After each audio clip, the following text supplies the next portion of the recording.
Is my microphone on? Good evening. Hi, y'all. Sorry I decided to come on so last minute.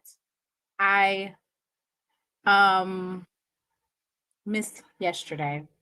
So here I am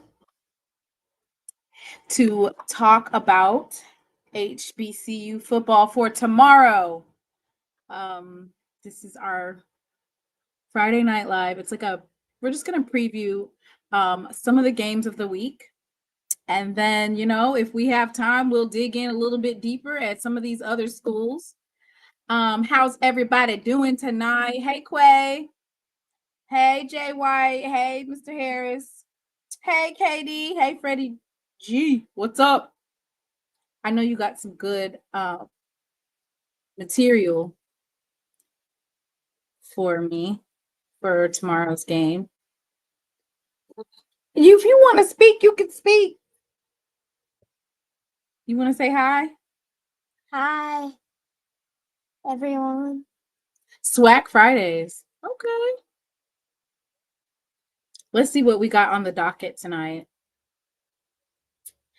I'm gonna see if it comes up. I'll press the link for it to come up. We'll see. I can put the comments out there. Can you turn the air on? It's kind of hot, or maybe it's because you're leaning on me. Can you turn it on 69, 70? It's SWAC Friday, y'all.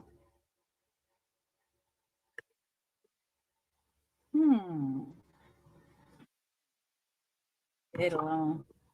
I'm gonna leave that alone. Okay, we have a lot to talk about. There's so much that we can talk about pre-SWAC, but I'm just gonna go ahead and hop into the SWAC stuff. There's so much stuff going around, but I'm just gonna focus on the SWAC stuff. I feel like that's where we should be focused with all the stuff that's going around. I did want to bring up, of course, I'm gonna need you to get off of me. Okay? You want to go get your chair? Hmm? See, that's why.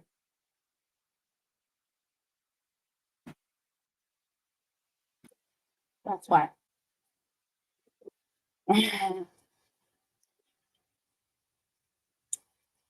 There we go. I turned it on. Woo! Jay, I told y'all that more than likely. I don't know. I'm here now. That's all that matters. I'm here now.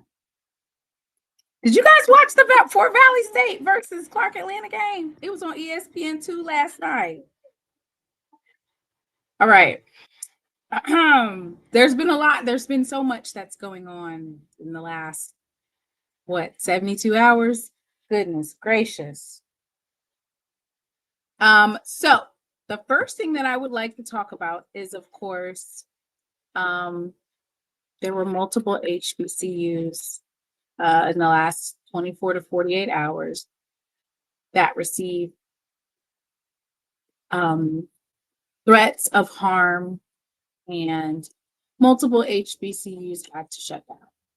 So we're going to talk about that. Then we're going to talk about tomorrow's game at Jackson State. I'm going to be breaking down some tips to staying cool because it's supposed to be like 95, 96 degrees. And then the heat index with all that concrete has it at like 110 degrees. So I'm not too sure about what that turnout is going to look like because it's just so hot. The majority of our fans are actually older. We have an older fan base. Hey, Miss Whitley.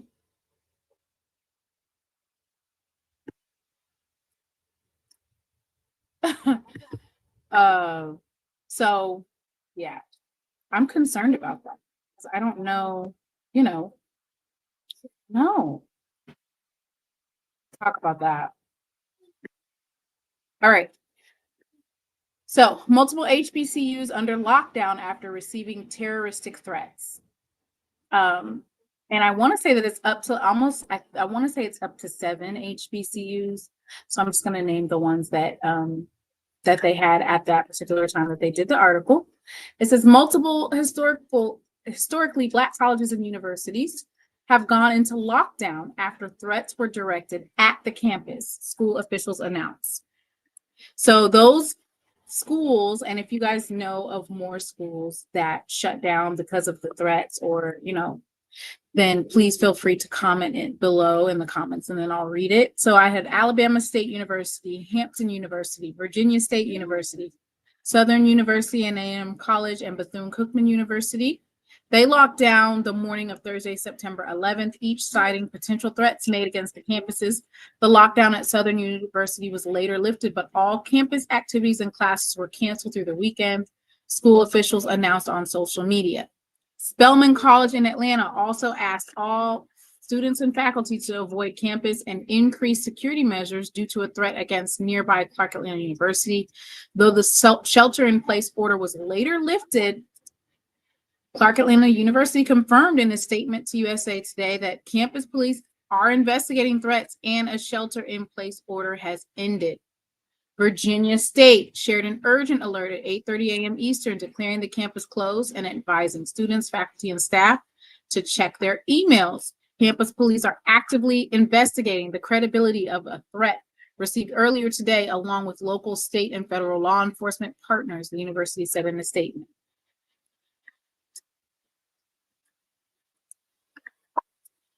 Let's see.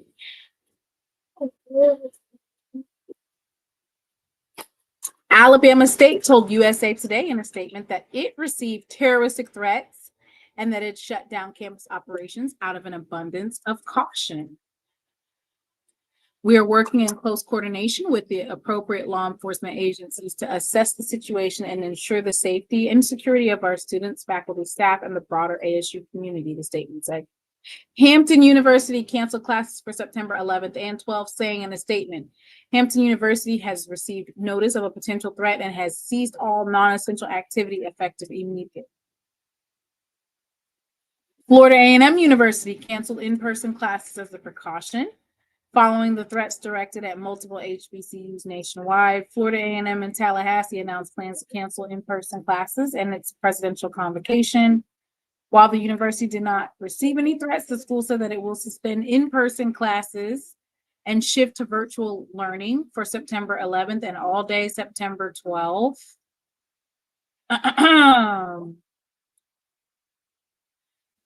Earlier, the university said normal operations would continue despite heightened security issues on other campuses.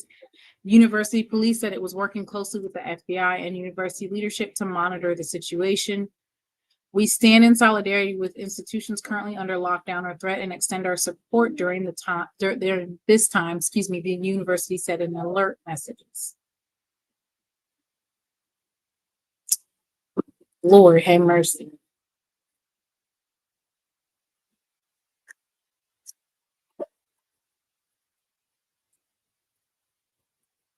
Folks just be looking for a reason to lash out on Black institutions and Black bodies. So we are praying for those campuses.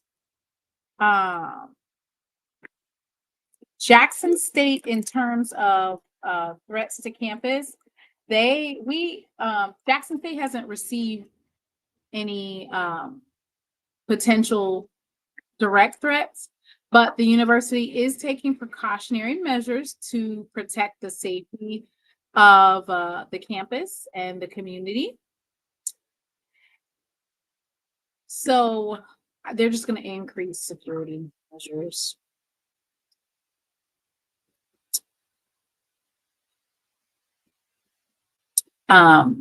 So the JSU Department of Public Safety is coordinating with local, state, and federal law enforcement, including the Mississippi Analysis and Information Center and the FBI, to monitor potential risk and ensure appropriate security measures are in place.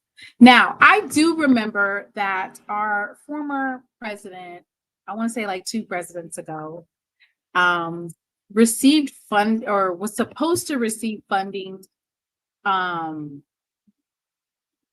for basically security infrastructure. And I want to say that Tate Reeves denied the funding or wouldn't accept it, if I remember correctly.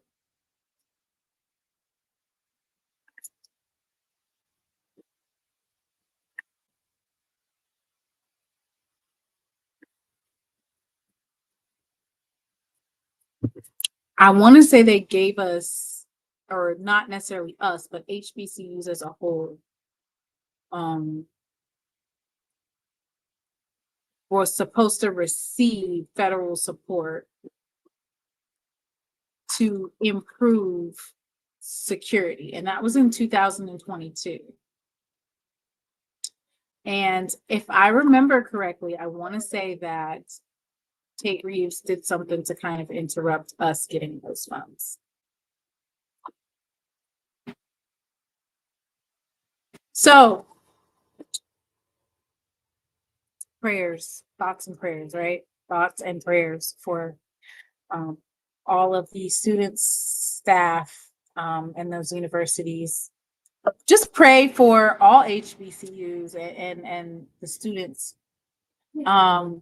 because sometimes people look for a reason, just or an excuse, and we're at war right now, right? And I would venture to say that for the most part, Black Americans have been doing their due diligence these last 18 months in terms of how to react to certain things. Like, you won't see us out here protesting, looting, and doing all these like things that will cause more harm than good. But as you can see, slowly but surely, everything is getting interrupted. And what I mean by that is President Donald Trump just recently announced, I want to say he announced today, that he is sending National Guards to Memphis. Not Utah, not Colorado, but to Memphis, Tennessee. To me, it kind of signals that they're targeting these cities, but they're going to go after other cities too. So they are currently still stationed in DC. They wanted to go to Memphis. I'm surprised they haven't said St. Louis or, there's a couple of others that they're targeting, right?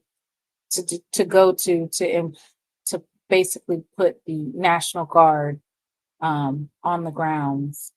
And I feel like it's just kind of like trying to get Americans prepared for that to be the new normal. And so the strategy is to start in places where folks will be like, oh yeah, they need it. And then boom, all of a sudden he's in your backyard and now you're protesting. Or now you don't like it. It's okay for him to go to New Orleans or Chicago or DC, but then they're just getting you acclimated to seeing troops. Basically, they're not even doing anything, but they're getting you used to seeing that. So that it becomes a new normal, right? And slowly chipping away at the rights of American citizens. They're making it okay to do illegal searches and seizures.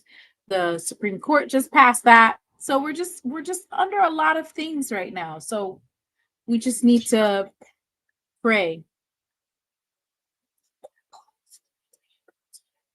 Huh? Go get your phone. Where's my phone? Over there on the couch. All right. So next, let's talk about this game coming up, because a lot of folks are going to be at this game. And I think it's very important that we talk about it.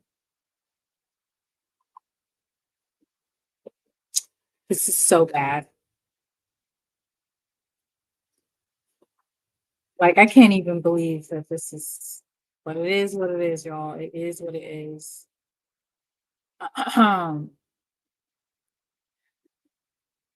Y'all bear with me. I'm going to try to be as professional as possible, okay? So I get kind of upset when I have to even read this. It is a little bit upsetting for me. All right. So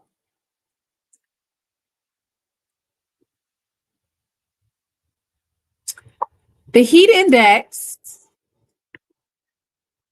for the upcoming Jackson State football game, which is tomorrow, is to hit 100 degrees outside. The hottest time of the day, and you can Google it, is between, I want to say, 1 and 3.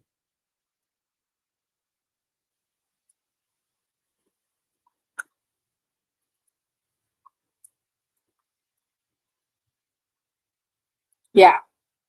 And that's when the sun provides the most energy at solar noon. So, the weather for Jackson is expected to be in the triple digits tomorrow. According to experts, that could be problematic for fans hoping to beat the heat at the Jackson State football game this Saturday. With the stadium having a U-shaped concrete structure, this can cause a furnace effect within the stadium, making the temperature feel like 110 to 120 degrees. AMR has teamed up with Jackson Fire Department to ensure that fans have easy access to emergency services within the stadium.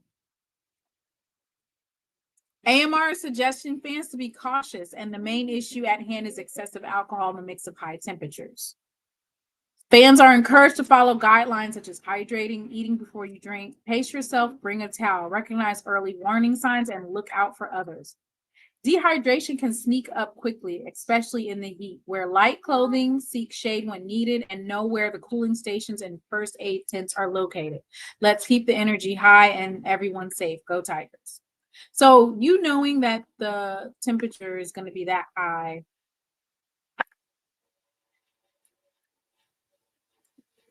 100 degrees. Have mercy.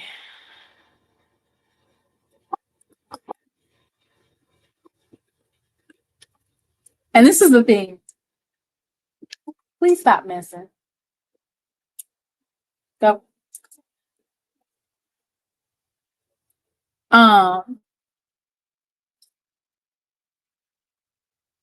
The majority of Jackson State's fan base is the elderly. I'm not gonna say the elderly. I'm not gonna say elderly. Let me rephrase that, okay? The sheer numbers that Jackson State receives in like fan support and stuff like that, it's not necessarily the students. The students are not the ones that fill the stadium, okay? So the people that fill the stadium are the older folks. And no, it is not ESPN's doing. We're not even on ESPN, Pop Light. This game is not on ESPN. That is not ESPN's doing. Please.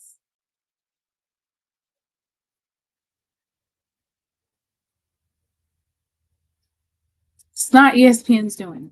Our game is on SWAC TV. There's absolutely no excuse for having this game at 2:00. Braxton, move before you make that light fall. And it does not matter that SWAC TV is covering it. The same way you have weather delays for lightning is the same way you should have a weather delay for a weather event that has 101 degrees outside. It doesn't make sense. It doesn't. And folks can get mad all they want to, but there's no excuse. there's absolutely no excuse for this. And for the response to be, well, make sure y'all hydrate, it's tone deaf. Like the majority of the folks that go to these games, they're older, and older people, they hydrate differently. Their body processes differently. They have, older people have underlying health issues that they have. It's no excuse. And I am very upset about it. I'm very upset. And then seeing how the fan support was for the Jackson State versus Hampton games, and then seeing the next day for how much there was a huge turnout for the Battle of the Bands, and it was a later event, and the event was at night. There's no excuse. They was at the Battle of Bands till 11 o'clock at night. There's no excuse. Hey, Mr. Ford. Hey, baby, can you hear me? Yes, how you doing? Hey, Brack. Hi. You got Braxton books yet? Did you get all that stuff from Dr. Kunju Food Go Books? get your book that you got for this week. Go get it. Your books. You'll see what we got. Bring them over here. It don't make no sense. I am so livid. I don't have no understanding. Show him. Okay, show him the book you got. Oh, okay. Okay. Now, who wrote that one? Who's the author? The Life of a Civil Rights Heroine. By Rob Sean. Illustrated by Nick Spender. Oh, okay. Okay. Yeah. Yeah.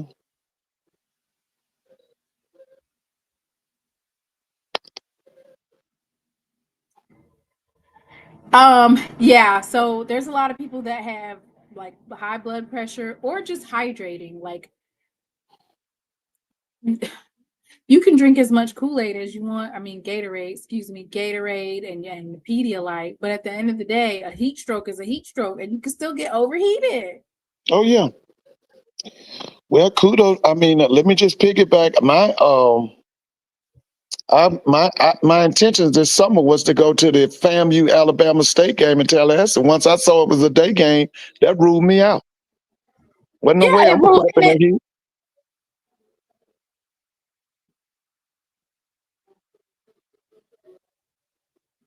You see the other book, Mr. Ford? Wait a minute, hold on. Oh yeah, now who wrote that one? Who wrote it? Jeffrey,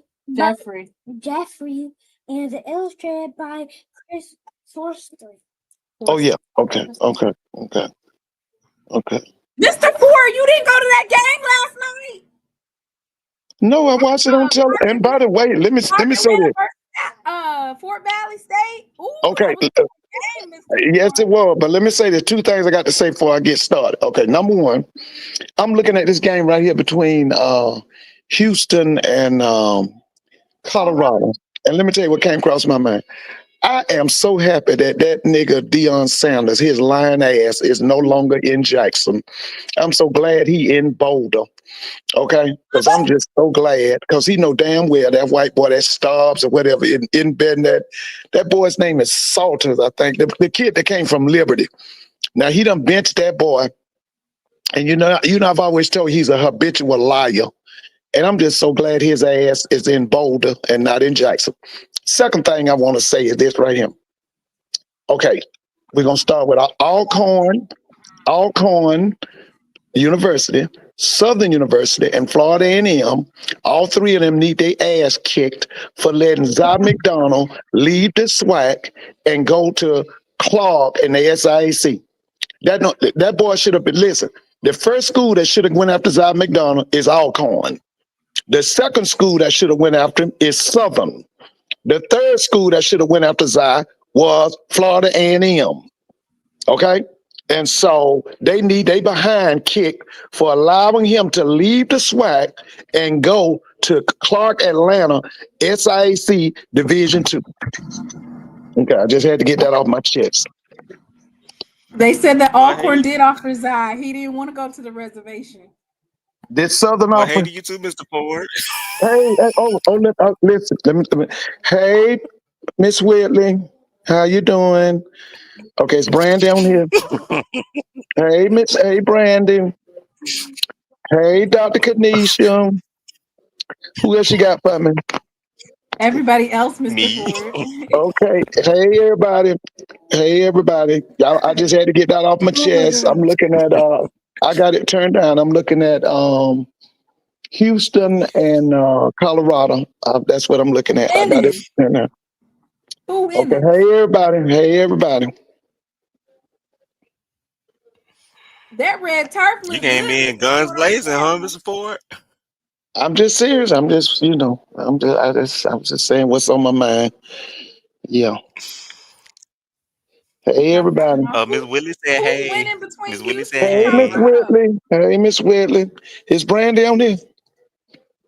Hey, Miss Katie said hey, and Miss Shonda said hey, Mr. Ford. Hey, y'all, how y'all doing? Hope y'all have a great weekend. Hope y'all had a Oh, great, It's Mr. having a gonna be Ford. a great. day. It's gonna be a day of football again, Mr. Ford. What games you watching tomorrow? Okay, now listen. Let me tell you what happened. I'm trying to see if I'm gonna do it because it is a night game. I got some friends. They driving down to Tallahassee tomorrow to see Florida A&M host Albany State. And guess what? They asked me to go. What? So Ooh. yeah. You So I'm going? thinking I really want to go. I don't have a ticket or anything, but they told me that ticket shouldn't be a problem or nothing.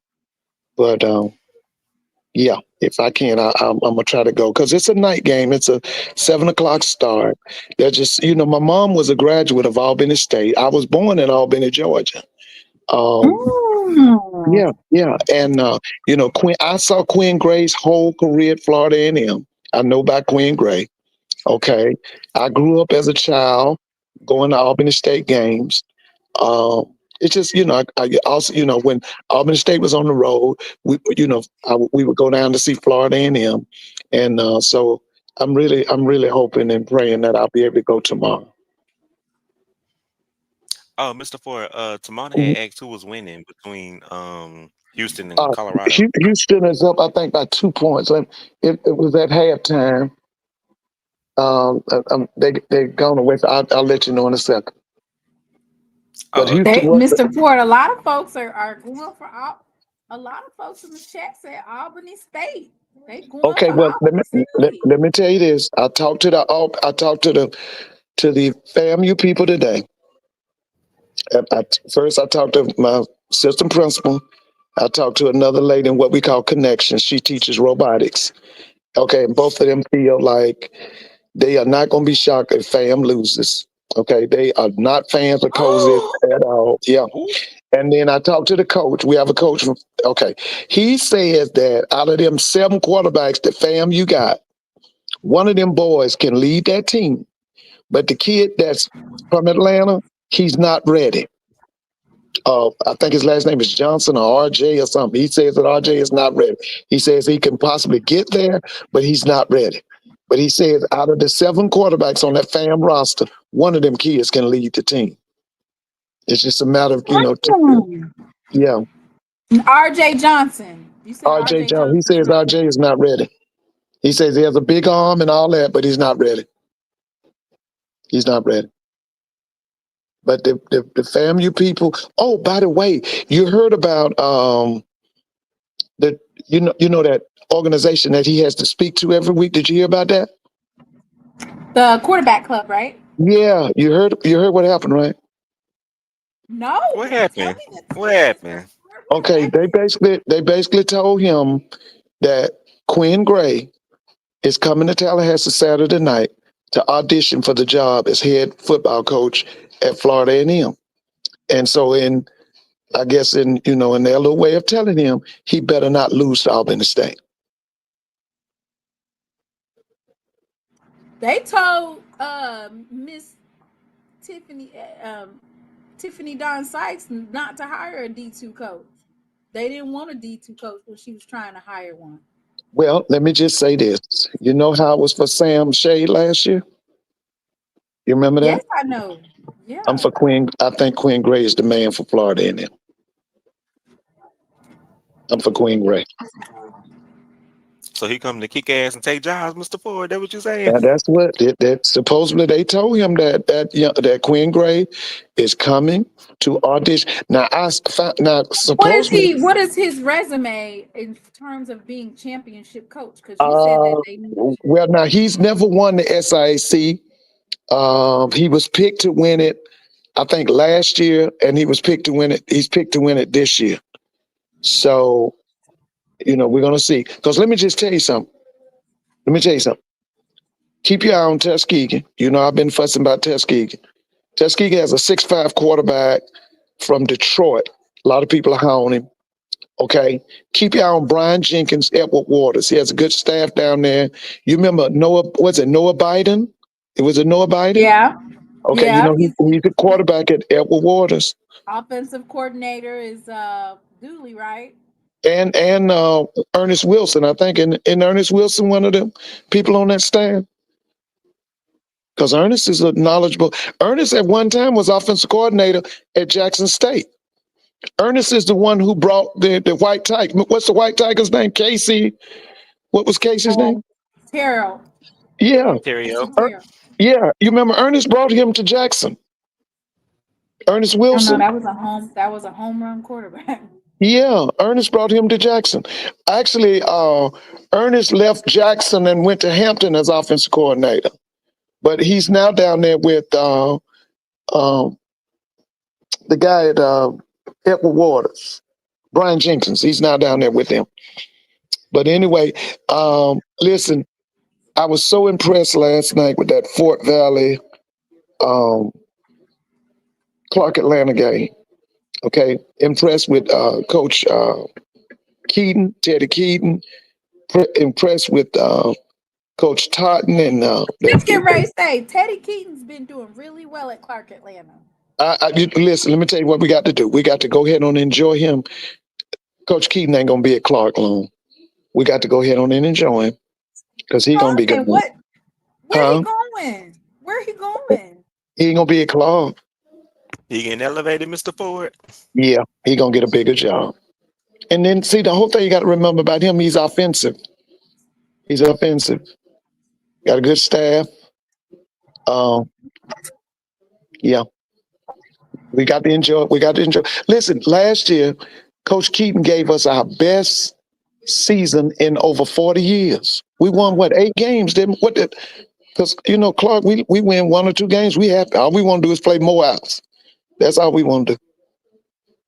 And he gave us 8 wins last year, didn't he? Maurice Flowers at Johnson C. Smith is on the way up as well. Yeah, he's on. That's right, Coach Flowers. He's offensive too. He's really good. Oh yeah. Yeah, he's on the way up. Mm-hmm. Lord have mercy. I don't want to give away nobody's job. Now we ain't giving away jobs, and then you don't want to necessarily take away a good coach from a program that's turned around. Like Johnson C. Smith is a prime example. Ian Clark Atlanta. Those are 2 programs that have virtually been turned around immediately. When I saw Clark Atlanta last night, I was like, oh, they got a fan base on them. They could definitely be a part of the SWAC. Listen, I didn't get a chance to check the paid attendance. Did you check it? What was paid attendance last night? Did anybody check it? I didn't do it. Listen, it's gonna be hot tomorrow, Mr. Ford. So I'm just praying. Yeah, I heard 5,237, Mr. Ford. Okay. They had some beautiful shots of the AU Center. Did y'all see that? Beautiful shots of Clark's campus and the AU Center. Mr. Ford, do you know that I got accepted to Clark Atlanta? Oh yeah, you would have loved Clark. But it was that out-of-state tuition was a fool. Like the out-of-state fee that they charge you, I want to say it made Clark Atlanta like $25,000 at the time or something like that. Yeah, and all of my scholarships that I got from UNCF, they hadn't came in yet. So that's when I decided to go to Jackson State. Jackson State was, I don't know, they must have had a special going on. they was waiving those out of state fees at the time. Oh yeah. Like, Well, you know, 10,000 more, 10,000 less. I said, let me go ahead and head on out to. now listen, it's two things. One thing I want both Jackson State and Clark Atlanta to do, and I want both of them to get a law school. See, Morehouse has a medical school, and we need Clark to get a law school, and we need Jackson State to get a law school. How about that? By the way, did you hear Morgan State got the money for their medical school? Did you hear that? I did you hear not that? hear that. Yeah, Morgan State got the money for their medical school. I mean, they've really been investing in HBCUs in that. Yeah, in that. listen, I wish we want, could have and the word is they want a world class. They want a world class athletic program. They just got to get on it. You know. You talking about in football? Yeah, well, sports. They want a world class sports program, from what I'm hearing. I think I did see something about that medical school for Morgan State, Mr. Ford. Yeah, see if you can look it up. Just see if you can look it up. All of those. Did you see all of those threats to all the HBCUs, Mr. Ford? What were Well, they? listen, I heard you talking about it, but one thing we got to always remember: right now, we are a country of confusion. Okay, we are a country of confusion, and so those things are going to continue to happen. We're going to continue to have these assassinations. We're going to continue to see Americans fighting Americans. Okay, because we are a land of confusion right now. Look at who's the president. Okay.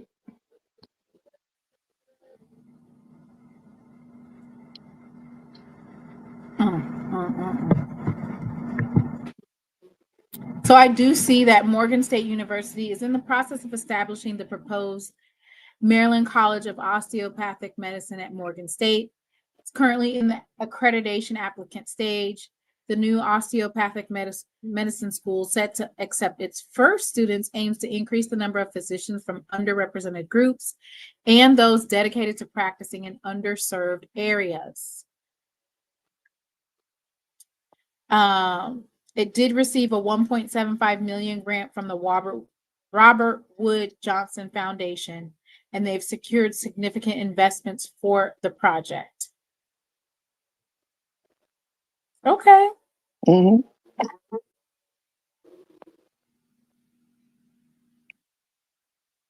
Yeah, their in-state, like Morgan State's a prime example. Their in-state tuition is $8,118.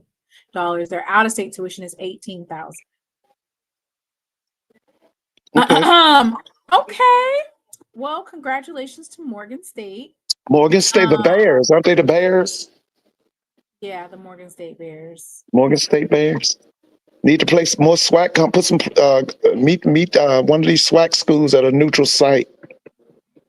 Let's get it on. Like we've talked about this. In 1968, Morgan State met Grambling at Yankee Stadium. I think it was 68,000 was there. That was in 1968. How many? I think it was 68,000 or maybe more. 68,000? Yeah, they met at Yankee Stadium. There's a documentary about it. It's called Battle of the Bronx or something. But anyway, it was Coach Eddie Robinson versus Coach Earl Banks. 35 of the players in that game went NFL. Dang. Yeah, that was 1968. Hey, Chuck, how you doing? Good evening to everyone going into the weekend. Doing fine after a long week of work. And I was just chiming in on what you all just talking about Clark Atlanta. Yeah, I watched that game yesterday evening. And you know who's instrumental in Clark Atlanta becoming who they are in athletics? The guy used to be president of Miles College, Dr. George French. He's one that's instrumental in Clark Atlanta coming up in athletics. And it's great to have presidents who believe in athletics, because if you get start getting these presidents who are not into sports, you start seeing just a decrease in attendance at ball games, and that, it's just, you really don't see all that enthusiasm with sports. But I know that's changing at Clark Atlanta, and that's what you see at Alabama A&M. Look at Dr. Daniel Wims. Dr. Daniel Williams has he's very supportive of former Grambling athletic director Dr. Paul Bryant, who I got to know back when he was at Grambling. And just think about many others. Dr. Zachary Faison at Edward Waters University. He's a diehard sports fan. It's always great to have those type presidents, because you have those presidents that's so into that one thing. You're not gonna get that kind of enthusiasm about athletics.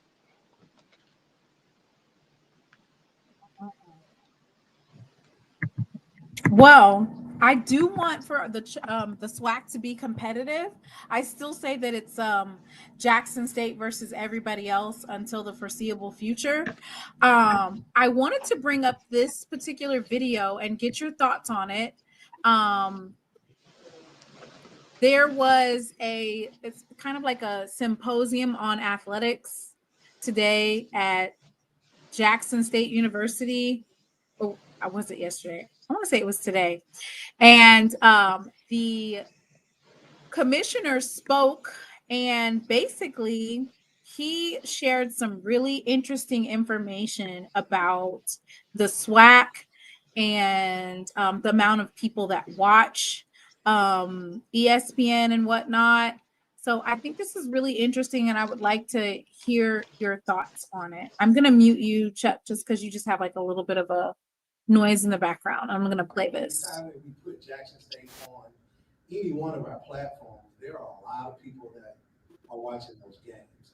So, for example, you know that we've led FCS in attendance 47 of the last 48 years.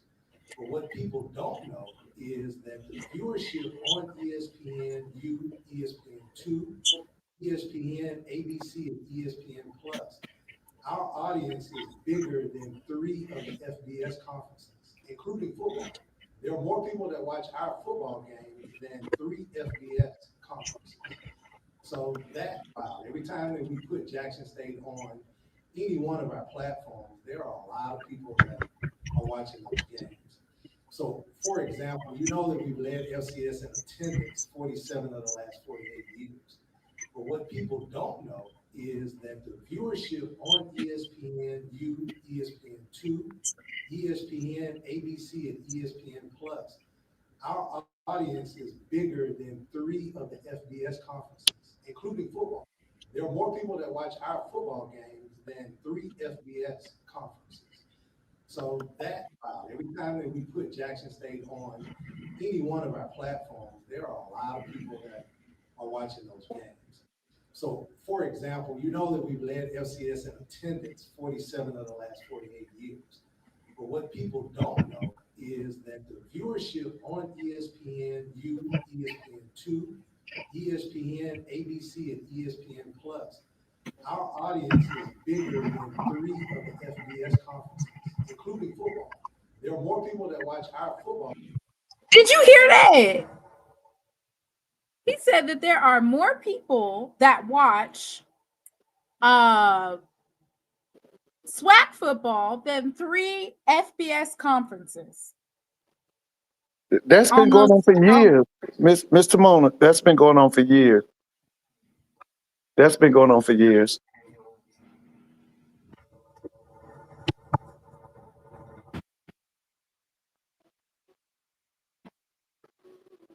So, do you know what that means? What that means is now they've got to get those kinks out. You know, they have to get the kinks out for the SWAC TV.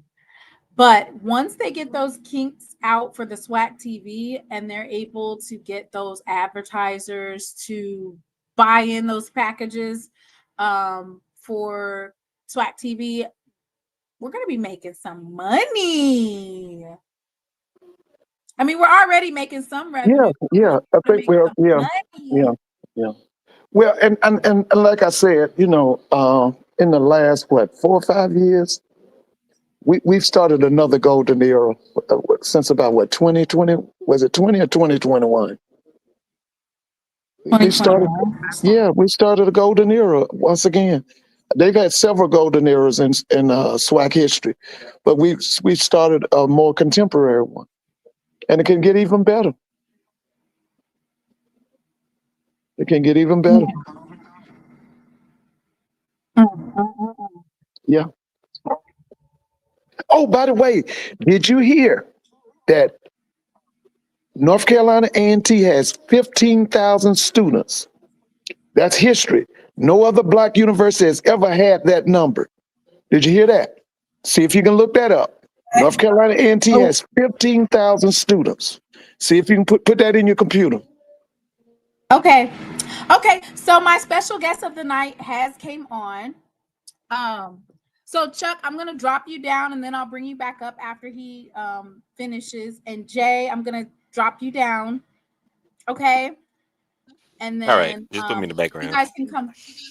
Yeah, I'm gonna drop you down. And then Chuck, you can come back on after he leaves. So Friday Night Live, of course, usually on Thursdays we go over our games of the week, and our games of the week, of course, is Jackson State versus Tuskegee. Because I'm a Jackson State alum, of course, my game is going to be the game of the week. FAMU versus Albany State, and then Alabama A&M versus TSU. And so I'm going to go ahead and bring on none other than Wayne Cartwright. Let me see if I got this together. Lord have mercy. Sorry. There we go. All right. How you doing, Wayne? I'm good. How are Good to you? hear. Good. Thank you for joining me tonight for just a small bit of time to give us your take, especially for this legacy series that's getting ready to transpire between Alabama A&M and Tennessee State. Yeah. So many of you guys, you probably watched my show Wednesday night. It was on a little bit later. I went over all the games, but the legacy series is kind of crazy because we have not played Tennessee State since 2010. And we are only separated by, it's like 100 miles. And it's just really crazy. Wow. Yeah. Nashville to Huntsville is like right about a 2-hour drive. And just the fact that we haven't played since 2010 is crazy. But we have a 4-year home and home series that starts tomorrow. And fans, on both sides have been asking for it for quite some time to have both schools play each other. So it's just really, really good that we're getting it going now. And definitely looking forward to it. There's a lot of our people that are from Huntsville, people that are, we have an alumni chapter in Nashville, and they have events around the game. What's that, an hour and 45 minutes? About that, yeah. So we've got a lot of things going on around this game. But as far as the game itself, obviously, both teams, they come in 1-1. TSU last week, as many teams would, they were taken to the woodshed by the number 1 team in FCS, North Dakota State. Held them to 4 first downs. They only threw for 40 yards in the game, and it was 59-3.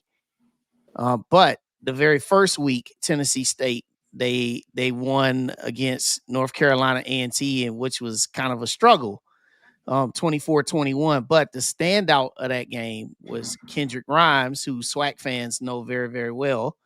Because from Southern. He played at Southern for 4 seasons. He had before they got all of the Southern players. That's So Kendrick Grimes had 21 rushes, 174 yards, 2 touchdowns in that first game against North Carolina A&T. He was a standout. Their quarterback, Jonathan Palmer, if you know that last name well, yes, he is related to former NFL great Carson Palmer and his brother Jordan Palmer. He's their quarterback. He's been kind of struggling. But he's a young guy, so he's kind of developing. That team that Tennessee State has, they're still developing because they had a whole lot of transfers. Everybody knows this is the first season of Reggie Barlow. He got Shannon Charles as the offensive coordinator, who succeeded him as the head coach at the DC Defenders. He's also got Greg Williams, who is a DC who's a DC for them, who's been a DC in the NFL for many, many years. He also was an interim head coach with my Browns, which is crazy. But yeah, there's a lot of intrigue to Tennessee State's roster because there's still a lot of unknowns with them. You're still trying to see. Well, can you about talk their a little bit development. about Quad Brown? Can you talk a little bit about Quad Brown and him coming into his own this season? Yeah, I'll talk about him. I'll talk about my team in just a second. I just wanted to finish with Tennessee State. Just my last point on Tennessee State is that, 1-1. They have they have some really good pieces on defense, and they're really working and getting things together on offense. Now, as far as A&M, Quad Brown, everybody knows, starting quarterback. This is 7th year of college football. Seasoned vet, been around. Last week had a real good game. 3 touchdowns in the air, 2 touchdowns rushing. He's in control of that offense. He's an unquestioned leader of our team now. It's a shame that he didn't get a chance to be the leader this much until now, but that's neither here nor there. But he is the unquestioned leader of the offense. He's got a lot of cohesion with those receivers. Probably one of our best receivers right now is a transfer from Miles, Frank Pierre. He's also got good cohesion with Trevante Abner, our tight end. Also, our offensive line, we returned 3 guys from last year's team. So Quad Brown and offense, they look really good last week against Alcorn. Really, really good, putting up 41 points. And for us to win this game tomorrow, we're going to need more of the same. Now, the question marks that we do have is a little bit of what I've been saying for most of probably about 3-4 years for people that have been following me, is defense. Now, for 3.5 quarters defensively against Alcorn, they were able to run the ball on us. Jacorian Sewell had 115 yards rushing, had an 80-yard touchdown run in the first quarter. Are y'all soft in the middle, or y'all just need? I think what it is for us is, we're still trying to develop the rotation. Nick Glenn, he's one of our returners at nose. He's kind of an undersized nose, but he's a very tough guy. We're trying to develop that defensive line and that cohesiveness. Now, one thing that they did, they got a lot better towards the end of that game last week against Alcorn. They completely shut down Alcorn's run that entire last part of the game. They did a really good job of getting penetration against their offensive line because their offensive line was winning for 3 quarters. So that gives us a lot of confidence about that. There's some things moving forward with that defense. Something that we're really better on that we weren't really good at last few years. We've gotten a lot better in our secondary. Our secondary's done really good with coverage and rallying to the ball, and it's been really, really cool. So, but this game tomorrow, it's just going to be a contrast of styles. Obviously for A&M, we want to get wide open. We want to really just try to push the tempo, throw the ball, spread it around, be opportunistic in the run game. With Tennessee State, they want to be able to try to establish the run game with Kendrick Grimes. And also they want to try to fly around with their defense. They also want to try to force some turnovers. Something that A&M has not done very well in the first 2 games is penalties. But obviously, that's been something that a lot of teams can say. When I talked to Coach Shade this week during the conference call, one of the questions I asked him was about what can you do to try to, offset these penalties and start, try and take control of these self-inflicted mistakes. They had 10 penalties for 114 yards against Alcorn. And you guys know when you get a bunch of penalties like that, those are drive killers, drive resetters, and drive extenders. And so those are some things that, we're hoping that when we hit the field tomorrow, that we'll see a better effort in terms of not having so many penalties. So, it's going to be a really, really good game. I expect us to win.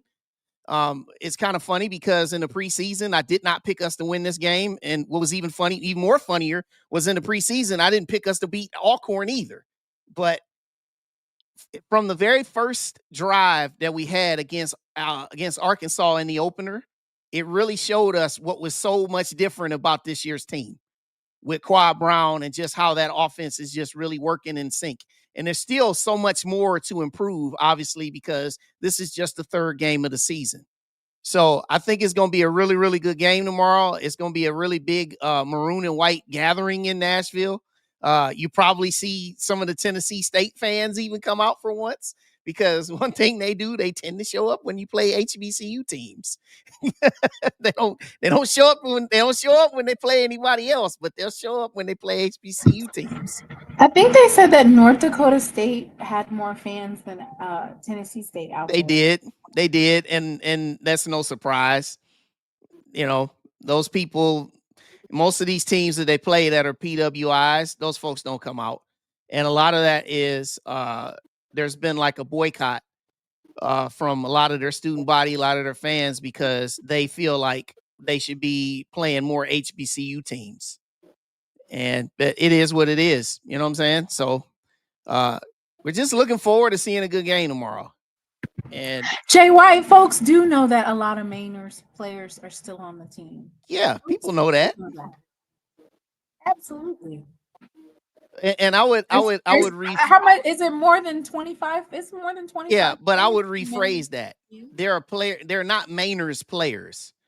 They're They're Alabama A&M players that played under Maynor. They're not Mainers players. Those are Mainers recruits. Well, they're not his players. They're players who stayed after his regime. Same thing when they say Deion's players. We have folks. And even with that though, I don't agree with that. Give credit where credit is due. He recruited the players, yes, but they're not his guys. So anyway, like he said, semantics. It's semantics anyway. But yes, I think it's going to be a good game tomorrow for us. I think the keys for us is we have to be able to control the run game. If Kendrick Grimes is able to get loose and run, it's going to create some problems for us. We also got to be able to force some turnovers and not turn the ball over. Now he keeps saying people have been saying they should join the SWAC. No, they have no fan base. And they have no interest in doing that. Do you think Tennessee State's fan base would increase if they joined the SWAC? Mr. Ford. Mr. Ford has got nothing to say about that. Yeah. Ooh, they said that the Tuskegee folks are in Jackson, Mississippi. They already in the city. Hey, I heard you. Could you repeat your question now? What were you saying? I said, do you think, because Tennessee State, you kept telling us about how we've lost that fan base because Tennessee State lost that fan base in the late 80s. That's why they were kicked out of the Atlanta Classic. They couldn't sell any tickets. They lost their fan base. You want them in the SWAC? Huh? They don't even want to be in the SWAC. I mean, well, they can't be in the SWAC because of the Weissman decision. Remember now, technically, Tennessee State is not an HBCU. We say that they are, but they're not. You got to go back and read that Weissman decision. That was a decision that was brought against the school, which allowed them to keep the name Tennessee State. They combined UT Nashville and Tennessee State. But the Weissman decision basically said that Tennessee State was no longer HBCU. That the Board of Regents in Tennessee is not going to let them join the SWAC. They're not going to do it. Anyway, they ain't got no attendance. They don't got no. Yeah, listen, they're a shell of themselves. They're a shell of themselves. I would definitely, you're saying that, but you don't need to be an HBCU to join the MEAC or the SWAC, do you? No, you don't. Yeah, but the Board of Regents is not going to let them join the SWAC. I'm telling you, they're not. Because that's what they want, but the final say-so is the chancellor of the Board of Regents, and the Board of Regents is not going to let them join the SWAC. I mean, unless they, have a change of heart. But like I said, technically, Tennessee State is not an HBCU. Well, so those are my feelings on that game. Now, I do want to talk about FAMU and Albany State. So these two teams, they played 3 seasons ago. That was the last time they played. It was right down there in Tallahassee. And everybody remembers FAMU 3 seasons ago had a pretty good team. That was the year that they lost 59-3 to you guys. And then they went on and ran off a bunch of wins. Didn't make the playoffs, but that was that team. They played 3 years ago. It was only 23-13 FAMU down there in Bragg 3 years ago. Now, Quinn Gray, as everybody probably is aware of now, was a FAMU quarterback, and he's the head coach of Albany State. They come in 2-0. They had his quarterback, if you hadn't heard of him, hadn't seen him, Isaiah Knowles. You better stop number 6 if you're FAMU. Number 6 is pretty legit. Last week he threw for 6 touchdowns against Kentucky State. And their offense has been pretty much, it's like as he goes, that's how they go. He's a dual threat, but he also can spin it. Now, FAMU has only scored 23 points in 2 games. Their offense has been struggling. Last week, RJ Johnson, in that 56-14 loss to Florida Atlantic, he was better throwing the ball, but still, there's really, it didn't really give you a whole lot of cause to really think that he's really turned the corner.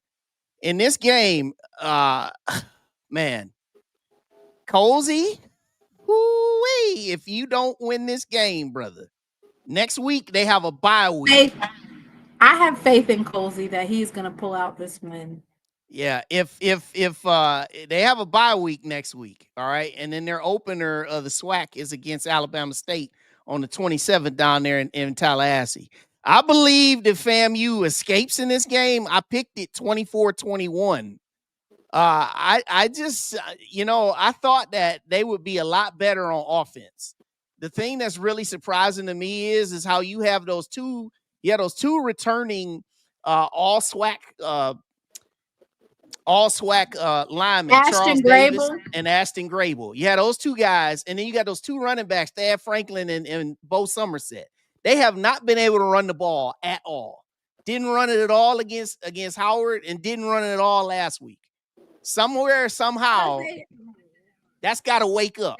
That pass, you got to get the pass game going, because that's been FAMU's struggle. Once you get the pass game going, you can open up the run game a little bit. Yeah, well, they've done neither. Everybody knows. Yeah.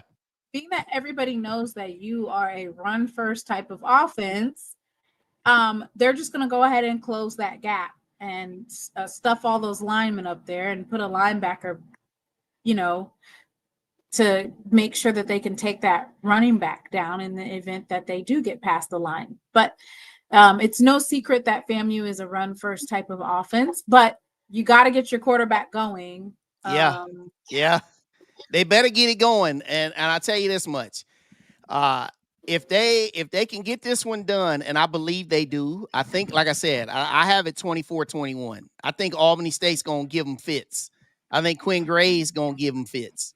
Like, for some folks say this is Quinn Gray auditioning to possibly get this is what a lot of folks have been saying. I don't know. I don't feel like if you're going to get, which it's kind of asinine at this point in the second year, what are you going to do? Keep paying coaches, keep paying all these exactly. Coaches That's where I'm at with it. A lot of people say a lot of different things.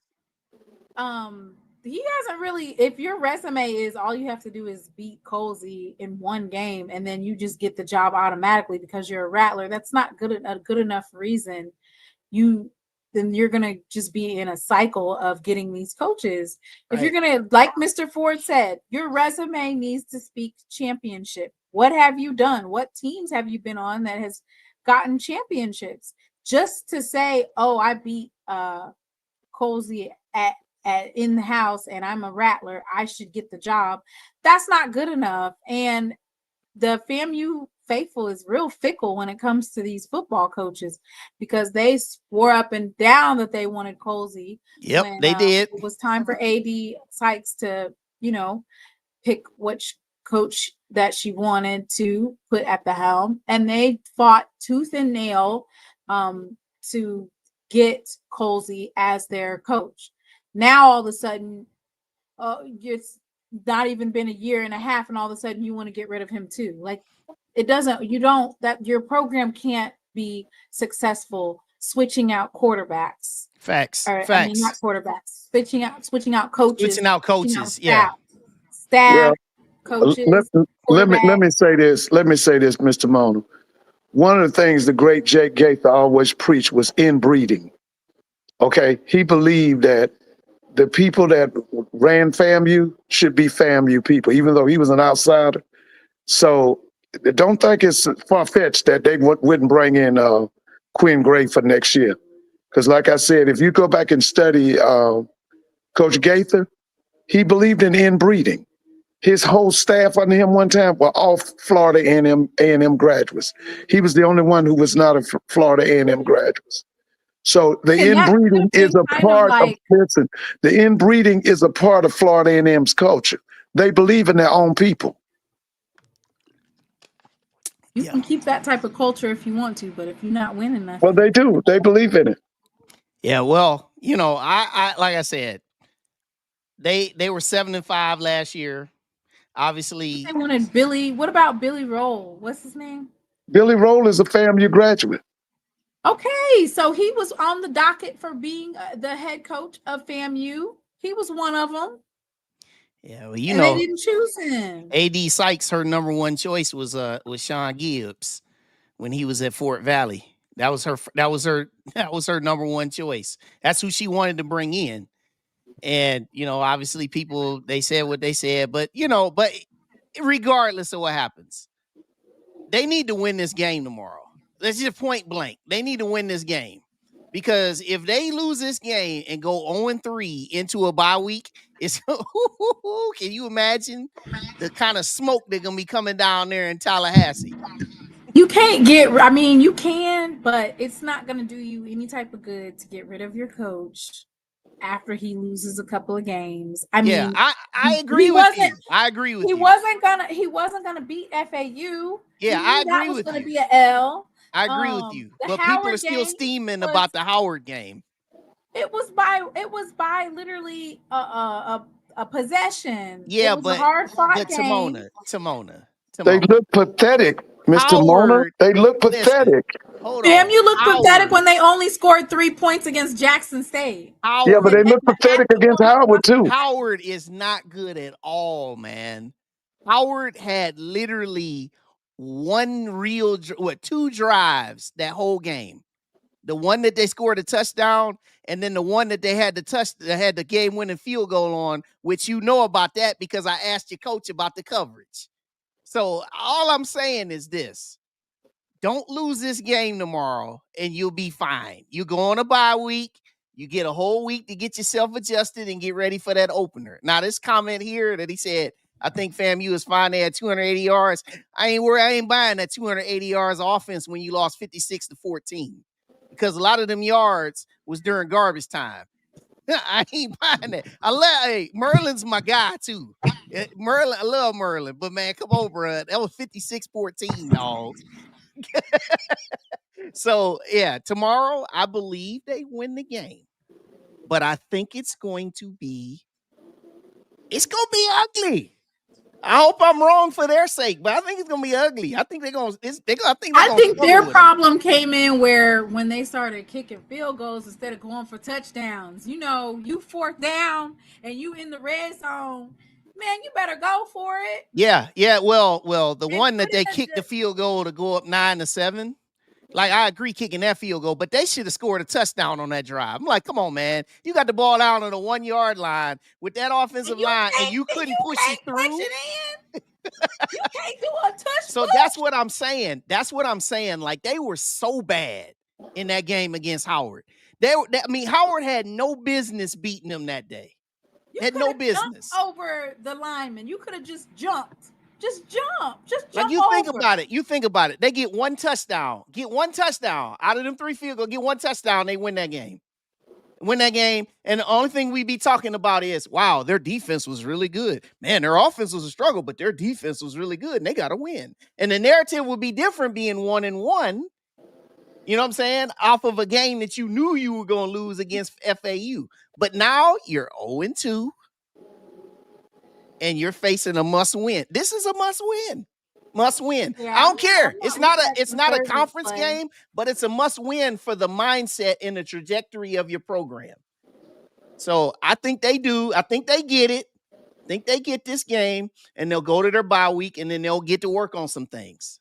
Right. So now, last thing I want to talk about is your game, and I don't really have a whole lot to say about your game because the way I had this is, I have JSU 42-7. 40. By 40. Yeah, 42-7 is what I had it, and I gave them the 7 being late. I think it'll be like in garbage time. Now, Raekwon Beal, their quarterback, he's serviceable. He's a serviceable guy.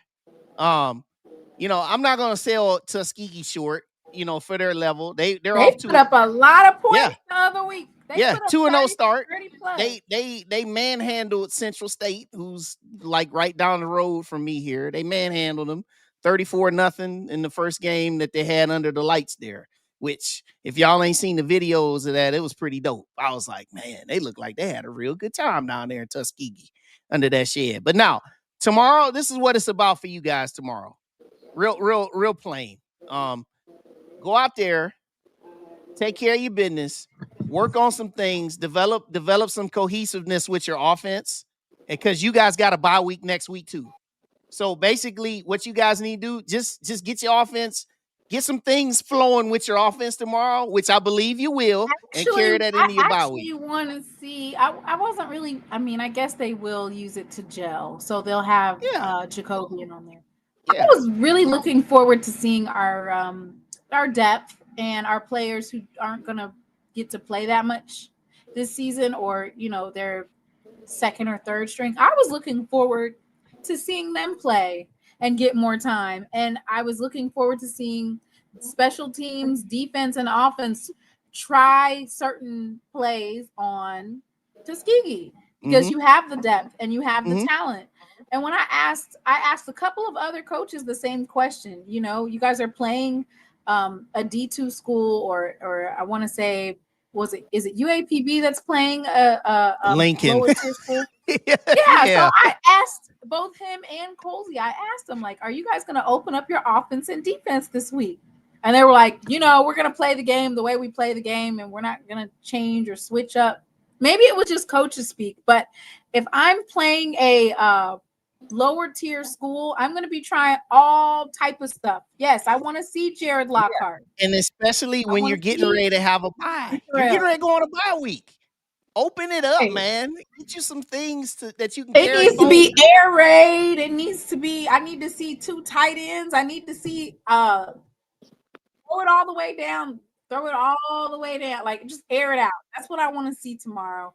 I don't necessarily need to see Jacobian Morgan. I mean, yeah, if he gets 2 or 3 touchdowns, set him down and let everybody else play. Yeah, I think what's real. Well, I think what's going to be real about this game, though, is I think that what everybody sees in this game, you probably won't see the same stuff when you hit the field down there in Baton Rouge on the 27th. You can expect to see a different style of game plan when you guys hit the field on the 27th, because that's something that I expect Southern to try to do also. Like the game Southern playing tomorrow, like with McNair being the OC, you ain't about to see too much from them tomorrow. They're gonna install a lot of their stuff during their bye week. Because it's funny, 8 teams in the SWAC have a bye next week.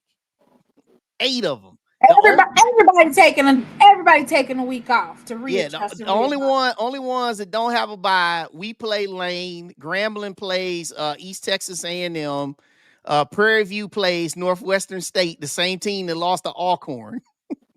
and Bethune. Or no, that Well, talking about that beat Alcorn, you're right. And then right. And then Edward Waters is going to play at Bethune-Cookman, which Edward Waters might win. yeah, that's why I said that, Mr. Ford.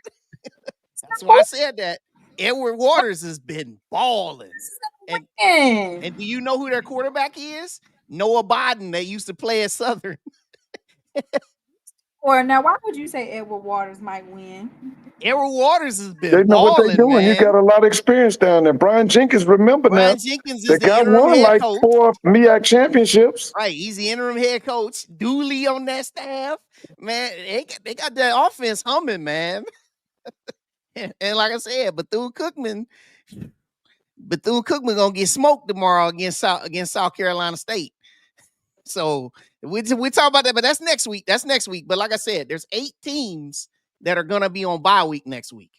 And so the key that you're gonna see from a lot of teams is, hey, let's just get healthy. Let's get some wins. That's exactly what Stock Talk said. Can't be playing around with some of these D2 teams. Grambling gonna take care of their business against Kentucky State. They're gonna stomp them boys off the field. You know, they trying to get their point differential back in the positive, right? You know, Alabama State is gonna come. Oh my gosh, man. I'm praying for Miles right now. They're gonna whoop Miles. Miles got whooped by two Division II teams. So you know Alabama State tomorrow, they ain't gonna take no mercy on them either. So the bottom line is, man, for you guys, Jackson State, do what you need to do tomorrow. Get you guys some good playing time. Take care of these boys early, and go on to your bye week. Get you some guys some good rest, and then put your plans in place, because when you come off that bye, you got to go handle business down there on the bluff. Gotta go handle business. Oh, fix it, Lord. Mr. Ford is saying Edward Waters for the upset versus Southern. Versus Bethune-Cookman next week. Oh, Bethune-Cookman. Oh no, Bethune-Cookman's gonna win. Bethune-Cookman. Yeah, but bottom line, like I said, tomorrow it should be good. It should be some good games though. It should be some good action tomorrow. Really, I'm expecting the FAMU Albany State game to be pretty good, be a battle. And also I expect our game against Tennessee State to be a good battle. For all you folks down there in Jackson that's going to be at the game tomorrow, drink a lot of water, be very hydrated, and take care of yourself, because it's going to be sweltering out there. What's it supposed to be like in the mid 90s down there tomorrow? 100-degree index. Yeah, I'm like, take care of It's also yourself. gonna be 90s, I think, in Tallahassee. Yeah, well, the thing about them though, they got a night game though. Yeah, they got a night game though. That helps. But with Jackson State though, man, y'all playing at 2 Central. That's tough, man. 2 Central in that heat, boy. Hydrate. So, but yeah, that's all I wanted to do. Want to come on, just talk for a minute. Got these 3 good games, and yeah, next week. What you gonna talk about next week, since you guys aren't playing?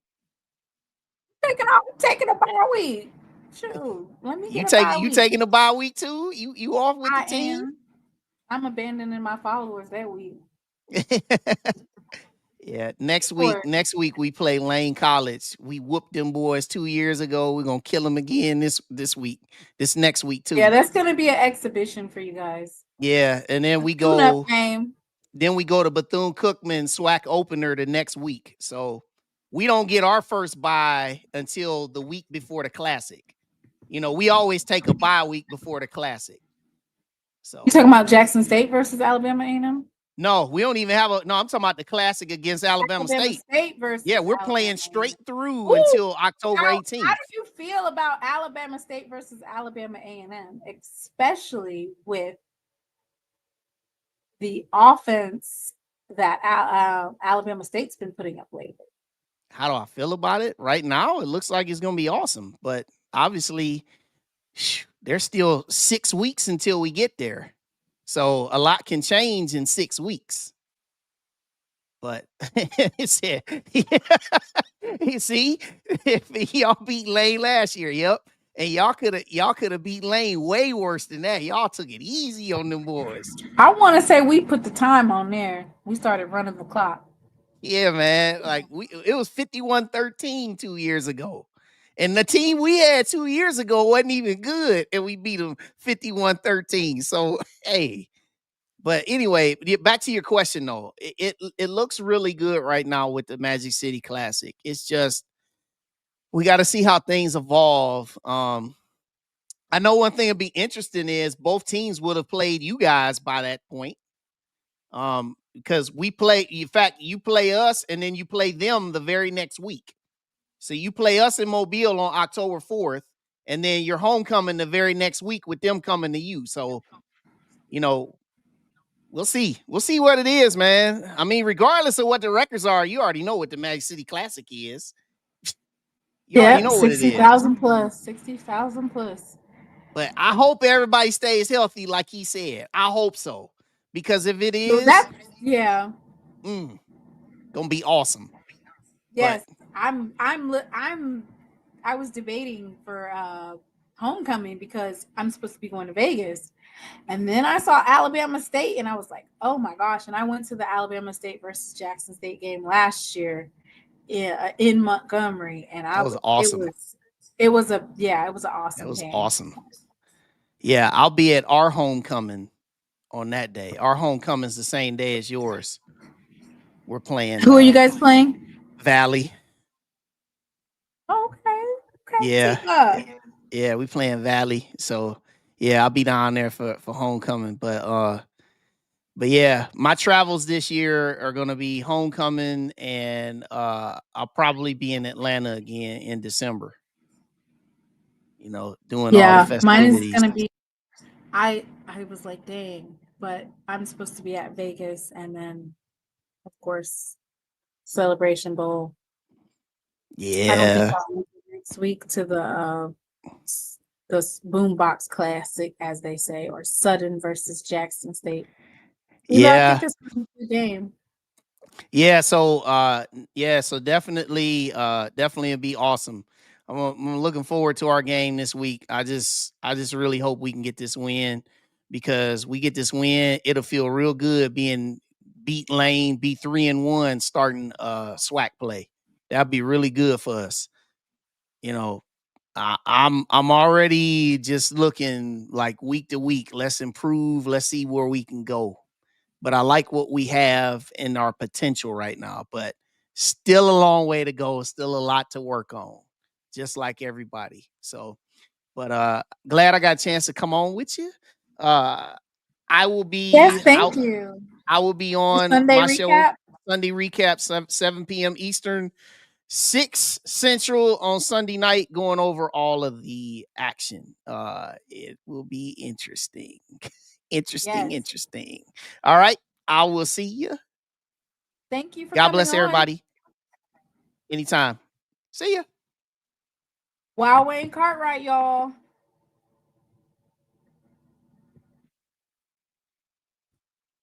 Mr. Ford, where'd you go? Are we back? Welcome back. Mr. Ford went back to the goulash. Where Mr. Ford at?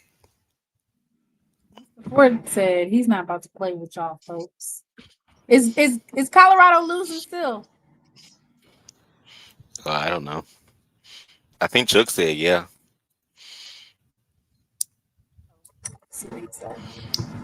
What's the score, Chuck? 26-14, University of Houston. I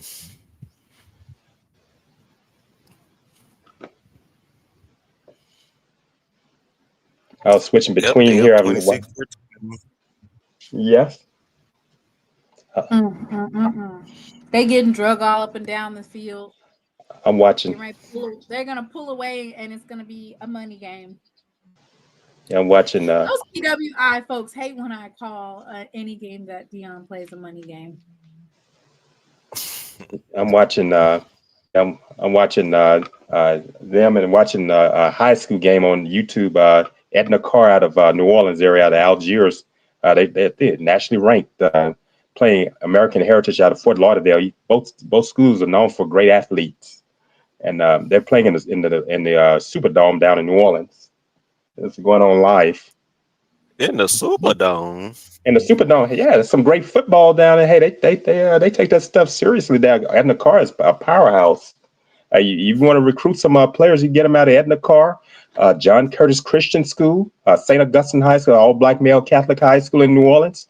You have some athletes down there.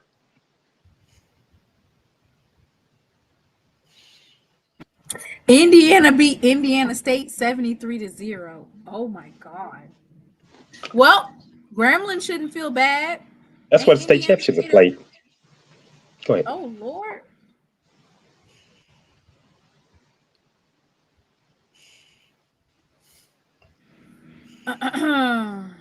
Edna Carr is the truth. Carr is a 4A powerhouse. Oh yeah, After Deion Sanders' fight with cancer and powerhouse. amputation of his toes, and he kept coaching, I can't dog the man.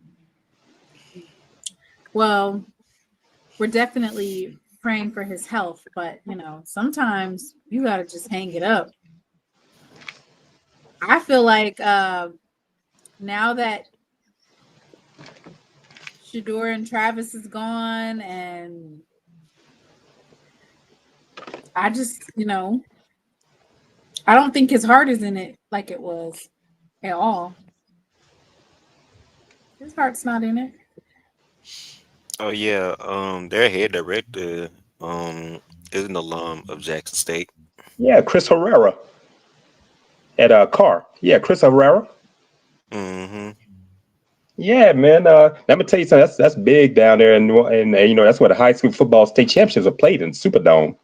And yeah, Herrera is. And let me tell you, them and it's a battle between them and St. Augustine marching band, the Marching 100. They've marched. You know, they play all around for Tournament of Wait, Roses, Mason Station Day. the marching who? The Marching 100. That's St. Augustine High School. It's an all black male Catholic high school in New Orleans. Oh, that's the name of that band? Oh, I didn't know that. Yes, man, they're the Purple Knights. They're the Purple Knights. That's their mascot, the Purple Knights, and they powerhouse of football, basketball, track, band. They've had great baseball in the past, and they're all around academics. A lot of great, well-known people came out of school. John Batista went to school there.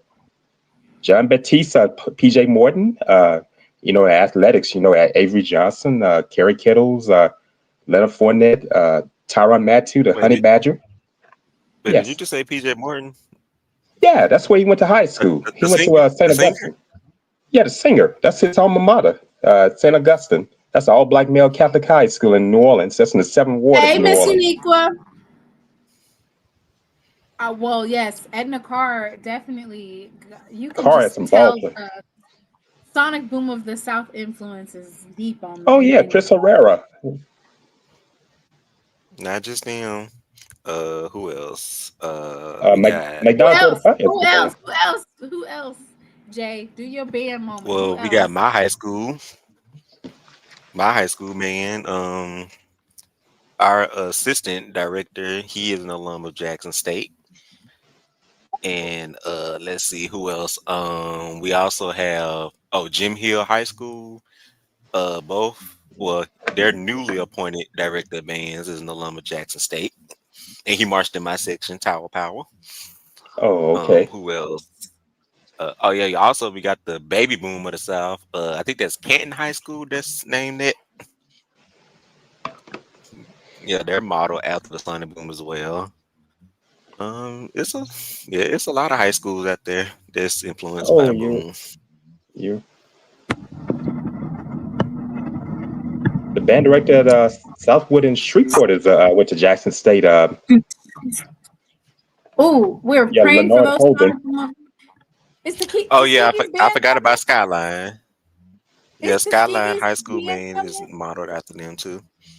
Wait, what was that? Is Tuskegee's band coming? They came to Grambling last year. I haven't heard anything about that. I'm not sure.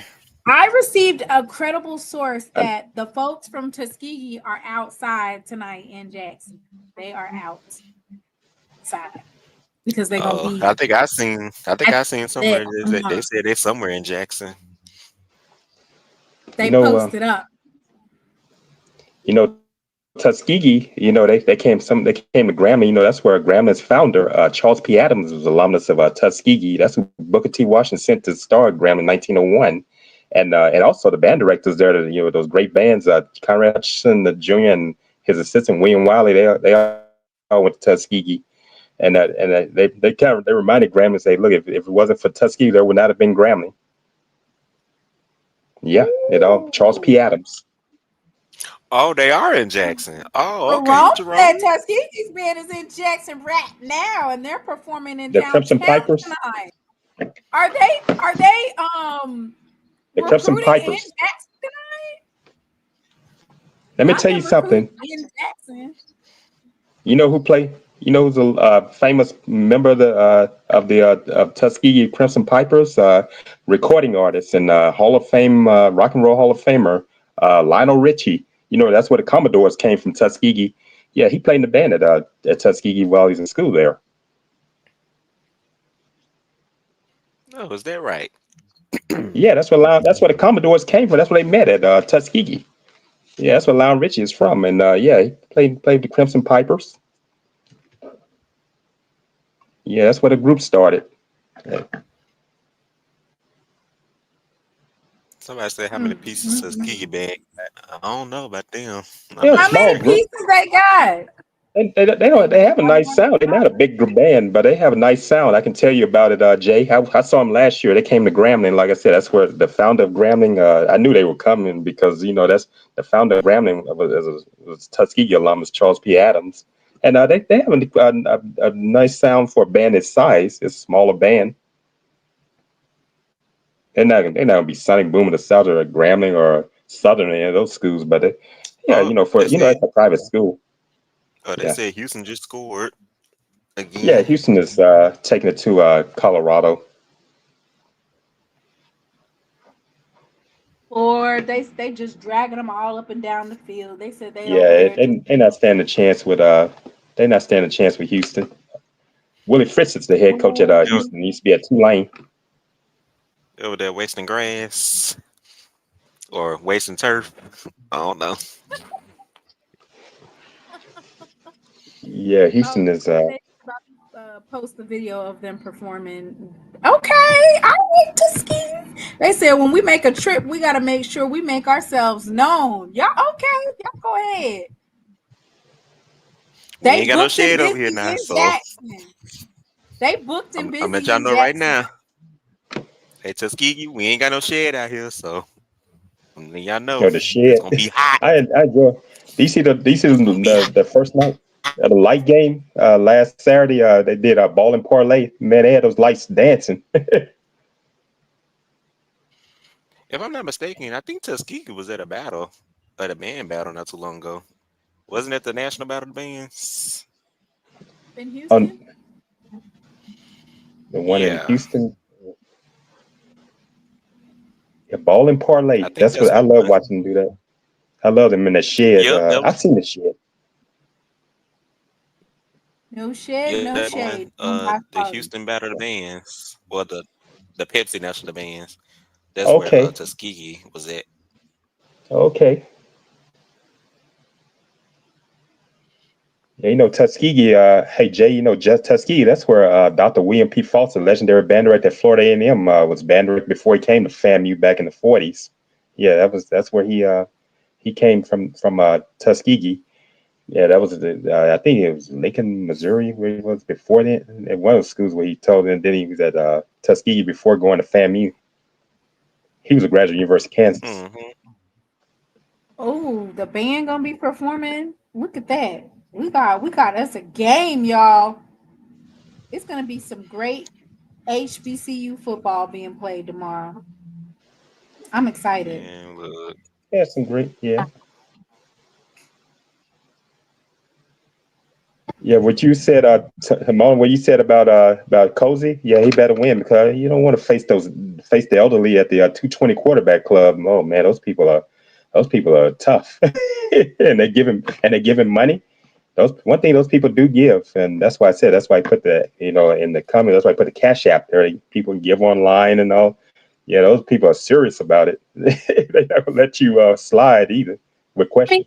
I understand that, but them saying that Quinn Gray is basically he's auditioning for the role and he hasn't won a championship either. So wait a minute. Yeah. Oh, okay. So you done already had a situation where you hired a coach that you just wanted to hire whoever you wanted to hire, as long as it wasn't somebody that the AD chose. And now you're in a situation, if you're going to hire a new coach, you need to do some due diligence. Oh, Tamona, I just sent you something on Twitter. I'm waiting on. Oh, there go Mr. Ford right there. Mr. Ford is back. Mr. Ford, where you been? My sister just called. I was just talking to her. Oh, okay. Yeah. Hey, Mr. Ford, I don't know if you heard, but Bernie told us that Tuskegee's band is in Jackson tonight. How many are they marching? How many pieces they got? I actually don't know. I'm getting ready to play the video. Jerome's getting ready. And not a bad band from what I saw last year. Tuskegee was the first black university to have a marching band. They were the first one. Yeah, Tuskegee is. I thought it was Alabama A&M. No, Tuskegee was the first one. Tuskegee. Oh, I always thought it was Alabama A&M. I'm not sure why. No, it's Tuskegee. Tuskegee was the first black school to have a marching band. Yeah, they're in old school. You tell him, Mr. Ford. Yeah. They've been playing HBCU football for they're the oldest. They got the oldest classic against Alabama, that Turkey Day Classic. That's the oldest black classic in America. Mr. Ford. Yeah. They are outside tonight. Okay, they are making the most of this trip. The band is outside. Okay. Let me play it.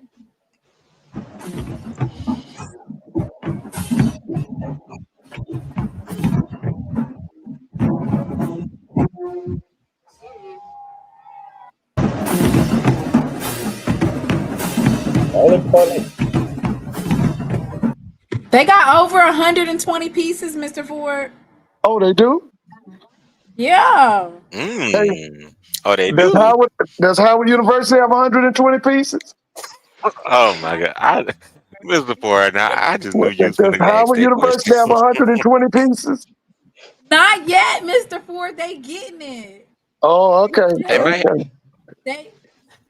might have 80 pieces now. They might have 80. Well, they in New York. They in New York this weekend. They at the Meadowlands tomorrow. Right, versus Morehouse. Yeah. Oh. Andre said 120 pieces divided by 3. Now, Andre, go on now. Tuskegee is the second HBCU school in my family history. That's Miss Mary 305 from FAMU. Yeah.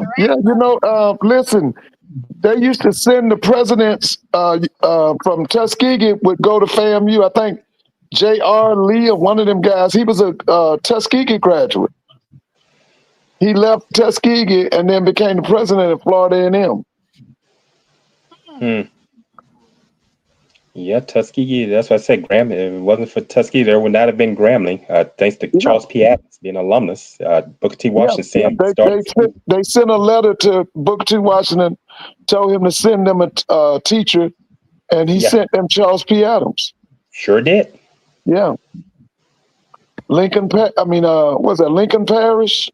Lincoln Parish. That's a neighboring parish. Found a little bit more about Edward Waters beating Bethune-Cookman. Yeah, I'm in Ouachita Parish, and they're in Lincoln. Russin and Grambling. Can you talk about that a little bit more? You said that Edward Waters is going to beat Bethune. Yeah, I mean, you got Brian Jenkins, and Brian knows how to win. I think I'd have to go back and look at it. I think when Brian was head coach at Bethune-Cookman, didn't they win the MEAC 4 times? How many times did they win? Yeah, they had a good team at Bethune-Cookman when Brian Jenkins was there. Look him up right quick and see how many times did he win the MEAC. So that's a championship coach. So why wouldn't you have Brian Jenkins at a FAMU if you was gonna make that change? Why would you go get Now, someone? I would rather for Brian to either go back to Bethune or maybe Southern.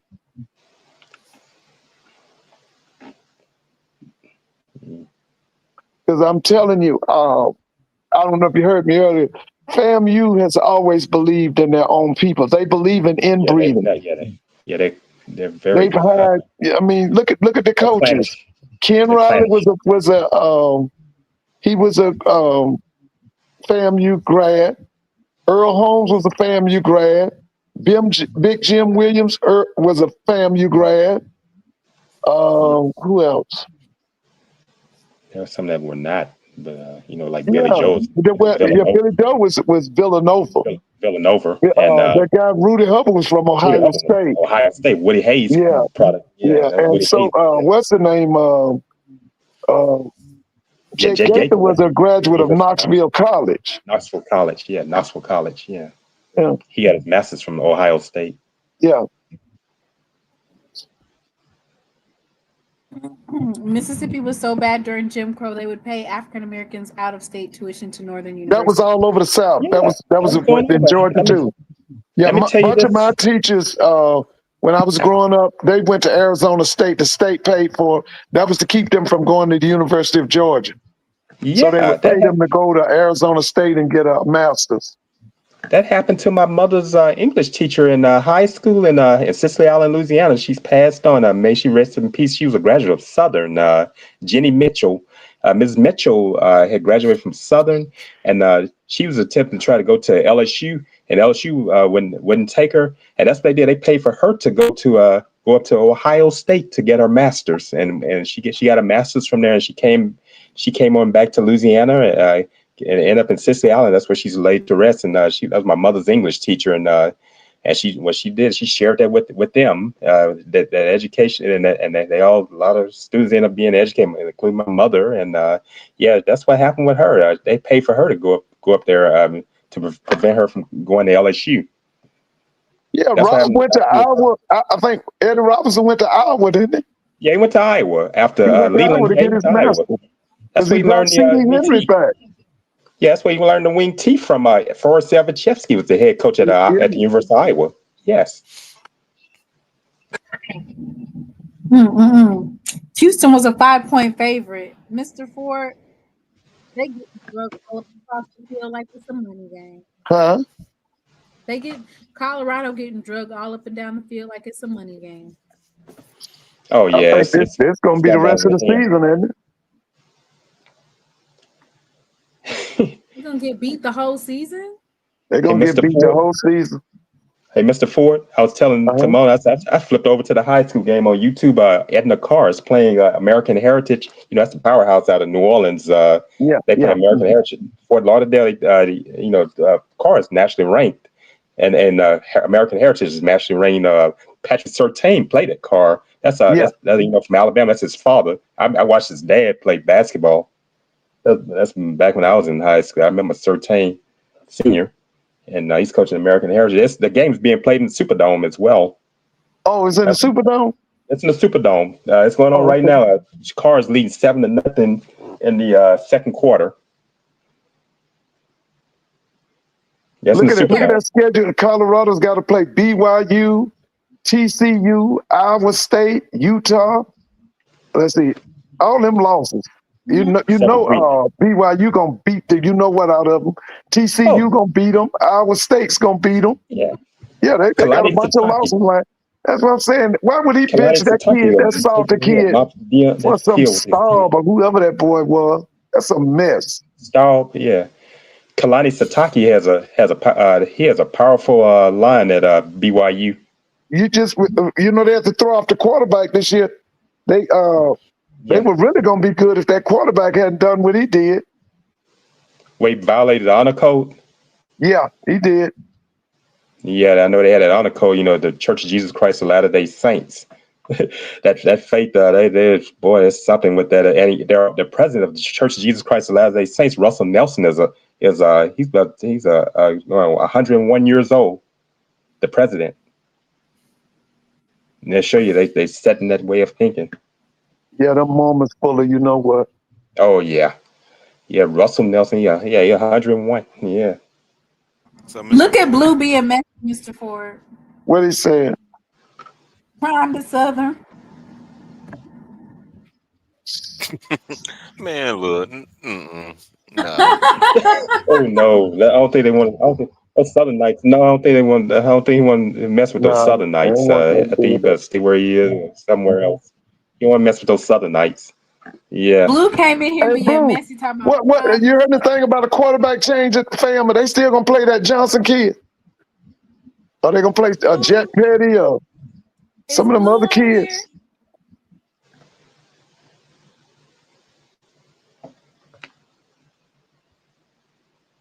I was just gonna say any school in the SWAC in all of any HBCU would take prime back in a heartbeat. I don't think Southern want to mess with those people are different down in Baton Rouge. No, I don't think you want to mess with them. Yeah. So, so, Mr. Ford, it looks like Tuskegee have almost 100 members in their band. Or they got 100 Yeah. 100 pieces? Yeah, they Let have them bad have sound. Not 120 pieces. not quite 100. I mean, I'm looking at the recent video that they have up. It looks like about 100. Yeah, I saw them perform last season. They came to Grambling, and they don't have bad sound. For the band its size. Let's face it, it is a private school. Yeah, and I don't know how much they put into the band program.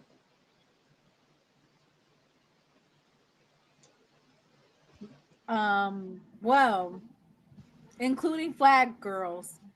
So I'm excited to see McNair's offense. You're not excited to see McNair's offense, Mr. Ford? Yeah, but I want to see them against y'all. I'm not interested in the Fresno State game. I'm waiting to see them play Jackson. Well, if it's gonna be against, I wasn't gonna talk about our defense because if it's gonna be against our defense, then we're not able to see what all Fred McNair has to offer against a Jackson State defense. I was thinking more along the lines of Prairie View or Alcorn or something. When's Prairie that View Prairie View has game against Grambling in Dallas? When's that game? Hey, that's on the 20th. That's on the next week. next week. Is not next week? Not next week. I made the week after. I think. It's gonna be the same 27th. week as Jackson. That's gonna be a big week. That's Jackson State versus Southern, and then Grambling State versus Prairie View. It's gonna be the same date as the Southern versus Jackson State game. They're saying that Southern's defense is kind of lacking, so McNair can't fix the defense. Well, I Mr. told you before they need a regime change in Baton Rouge. Mr. Ford, it's only week 3 of football, so yeah, but it's still a bad. Listen, I saw that when they came to Atlanta for that SWAC MEAC challenge. We They need gotta a regime change. work with Mr. Ford. We gotta work with it. It's week 3. No, you go down there and get Brian Jenkins. Hey, Mr. Ford. Uh, The coach of Edna Carr is an alumnus of Grambling. He's won. I think he's won 5 state championships. Bryce Brown. now, what year He he came played? in the 90s. He came in the 90s. So he played for Doug. I think he was back there while Coach Rob was still there, and I Oh, he think played with Coach Rob. he may have gotten Doug as well. He's in the 90s. Yeah, but he's a Grambling alumnus, and he's done a great job at Carr. Yeah, I've heard a lot about Edna Carr. Yeah, it's an Algiers. A lot of his players have he's lost a lot of players to homicides down there. He said he has gone beyond being just the head coach. He's being a father figure, having to bring comfort to them because they're going and when they leave the school not knowing if they face crossfire from gunshots. And it just he said he's always having to be the be the caregiver for them, and he has become the father figure for them. He said when he started talking, it's not just X's and O's. Oh They yeah. did a documentary. They did a documentary about Algiers America on, I think it was on Netflix, if I stand correct, or Amazon Prime, one of those platforms. Algiers America, that documentary. Yeah. So McNair likes to run the ball. That's what they're saying in his offense, which he has some really good backs, you know. Yeah, to he run did. with. He had some good bucks when he was at Alcorn. Oh, he did, man. That Nico Duffy and all of them. Oh yeah. Remember that Waller kid that he had in the Celebration Bowl? Waller. Yeah, Waller. I remember Waller. him. Yeah, he's from Atlanta. Yeah, I remember him. Played with a guy named Noel. Noel left Noah Johnson. Noah Johnson. Yeah, that's right. He left Yeah, from Tampa, Alcorn Florida. and went to South Florida. Yeah, he's from Tampa. I met him. Yeah, He's from that's Tampa, right. Florida. Yeah, he was a good ball. He was a good kid. Yeah, I met him after the Mr. game when they Ford. played Grambling in 2018. Yeah, Oh, Colorado just scored, Mr. Ford. I'm watching it. Yeah, I'm watching it. Okay, Colorado, fight back. Fight back because they said that you over there getting your butt whooped. Fight back.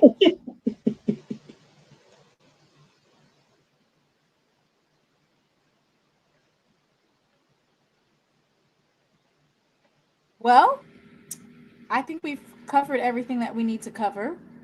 I have Jackson State winning versus Tuskegee, 34-6. I have FAMU beating Albany State, 27-24. And I have Alabama A&M versus Texas Southern. I have them winning 31-14. What about you, Mr. Ford? Go ahead and go down the line. What's your predictions? I'm with you. I think FAMU will pull it out. I got okay. You said FAMU A&M versus who? Huh? Timona, you said A&M versus who? Albany Tennessee State. State. Oh, you talking about Alabama and Tennessee State? Alabama A&M versus Tennessee State. Oh, I thought I heard you say Texas Southern for some reason. I'm not Oh sure. no. Mr. Ford, so what you got? Okay, I got I think Jackson blows out Tuskegee in the second half. You said Grambling has who? Kentucky State. They should blow them out. Okay, I got Alabama A&M against Tennessee State.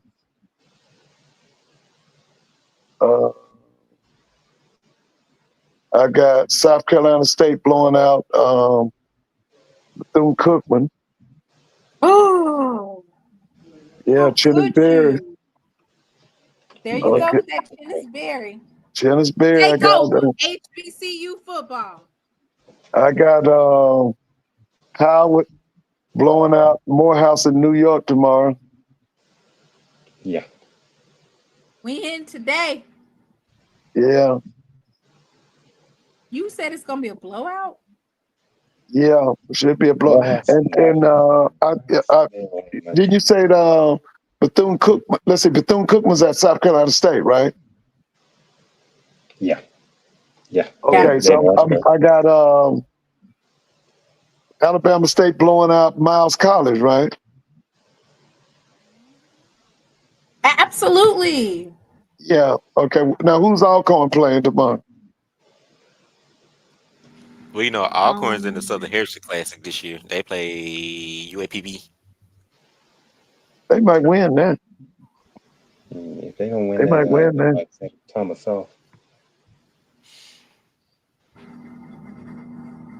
Prairie View playing Rice. We all know how that's gonna go. Oh yeah. Yeah. Let's. Rice will win that. Rice. Yeah.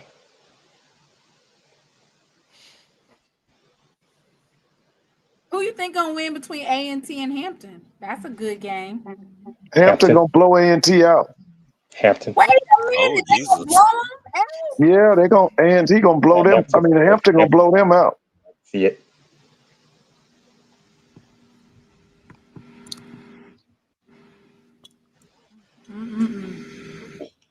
Hey, A&T, how does it feel to destroy? You destroyed your program. How you feel about that?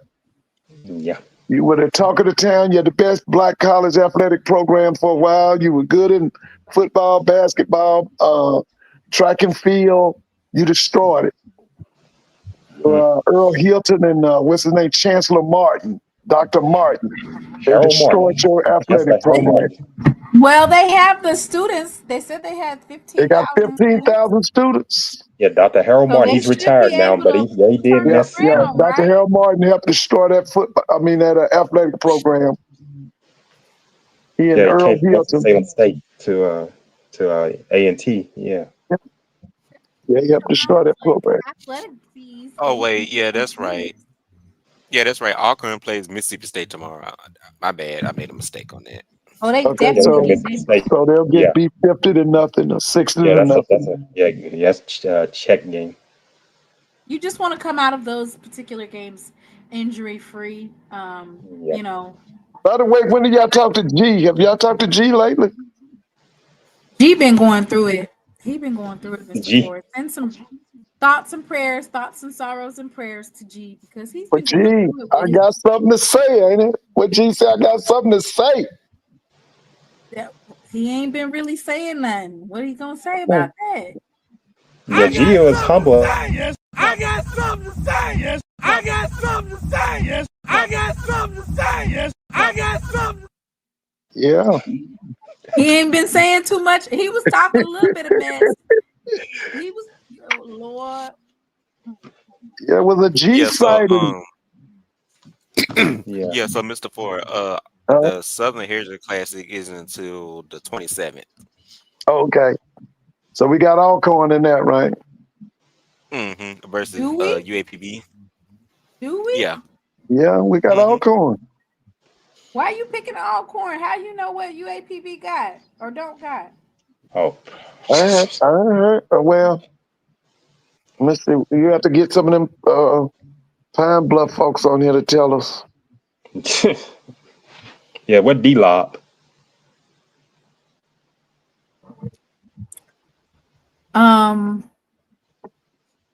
Well, of course, I have Jackson State, avenging our loss from 2017. Oh yeah, that was As y'all say, pitiful. as y'all say, Oh, Mr. TC. Ford, don't you say that. Talking about Oh It no, that was was. hey, I remember they that. got I beat. watched. I That remember was that. Willie Yeah, I remember Slater. that quite well. That was Woodrow Lowe. Tony Hughes was y'all's coach. Oh, Yeah. don't say his name. Don't And say Willie his Slater. Tony name. Willie Hughes. Slater was coaching He shall Tuskegee. not be named. He Yeah, shall I saw that on television. But the year before, they beat up FAMU. And FAMU had a guy named Woods, Alex Woods. That was the worst Alex Woods. Yeah. FAMU teams I ever seen in my life. Them Yeah. Alex You're Woods fine. teams and what's his name? Earl Holmes' teams. Them was the worst FAMU teams ever. Oh, those were horrible teams. that you've ever seen in your life, Mr. Ford. In my life, I've been watching FAMU football since the 60s. Damn. Yeah, one guy was named Alex Wood, the other was named Earl Holmes. Earl Holmes couldn't coach his way out of a paper bag. And they had you remember Reuben Carter? Oh, he was awful. He was Reuben awful. Carter played with the Broncos. Yeah, Yeah. he was awful. He was Steve Wilson's defensive coordinator up at Howard. Yeah. Joe Taylor coached there and couldn't get it done. He couldn't do what he did at Hampton. Oh, he was terrible, man. They messed up that kid, Curtis Pulley. They destroyed that kid's career. That kid had transferred from the University of Kentucky. He had one of the worst offensive guy named Lawrence Kershaw or something. Lawrence something. He went on to be the head football coach at Fayetteville State. He was awful. He's one of the worst. Hey, Mr. Ford. One of the worst. They have a show come on Thursday evening. I talked to those guys. Well, I talked to a lot of players. I talked to you all. The HERE Wildcats broadcast, and there's 3 guys on there. The host is Daryl Williams. I called and talked to them last night. They look forward to me, and one thing about them when they get to talking, they're not one thing when those guys talk, they're not delusional. They're just gonna kind of bring these. He had 2 elderly gentlemen there with him, and they just kind of break it down and say, hey, look, this is what's happening here, and they don't beat around the bush about things, and they say, hey, look, this is we want to get better at this and that. That's what they do things. I don't know if they're retired educators and coaches. I know the way they speak.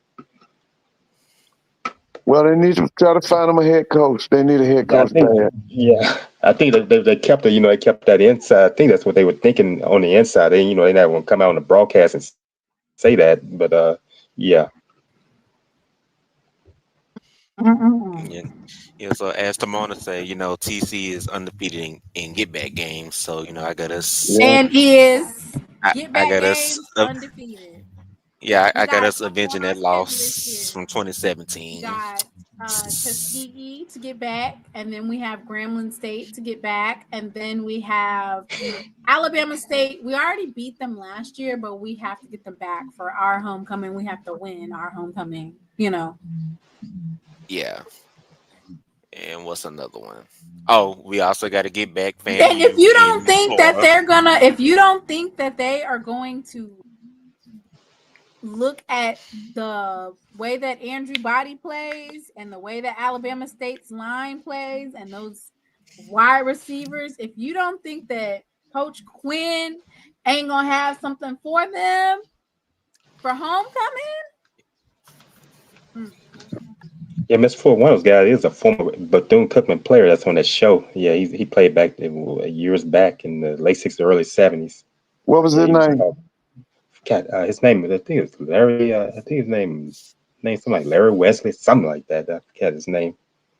He Okay.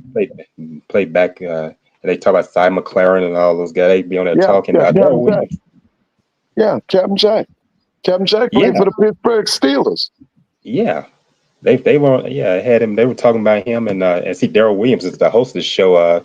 He's a graduate of Florida State, but I don't know if he's worked at Bethune-Cookman past, but he's the host, and yeah, it's quite interesting. So there are also some watch parties that you can attend in the event that you can't make it outside or it's kind of hot out or you're not in the city. One of those that we're having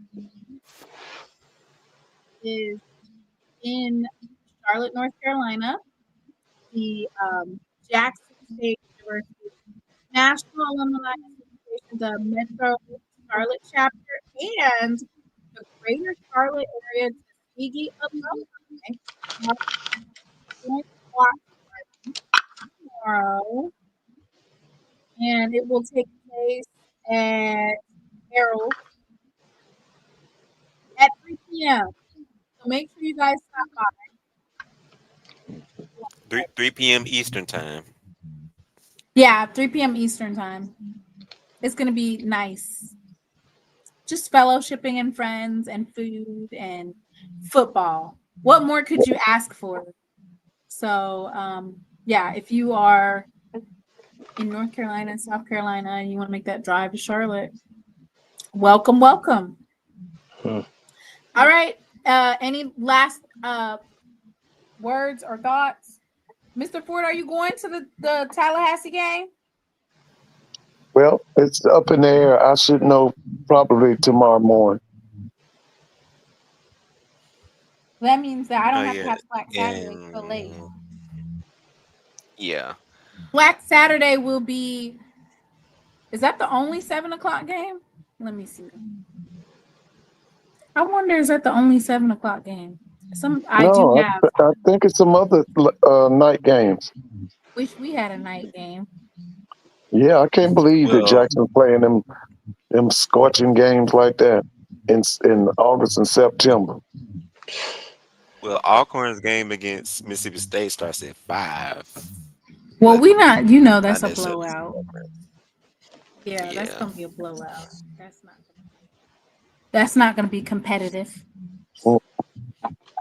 Oh, I should know if I'll be at the game by tomorrow as well. I just gotta make sure.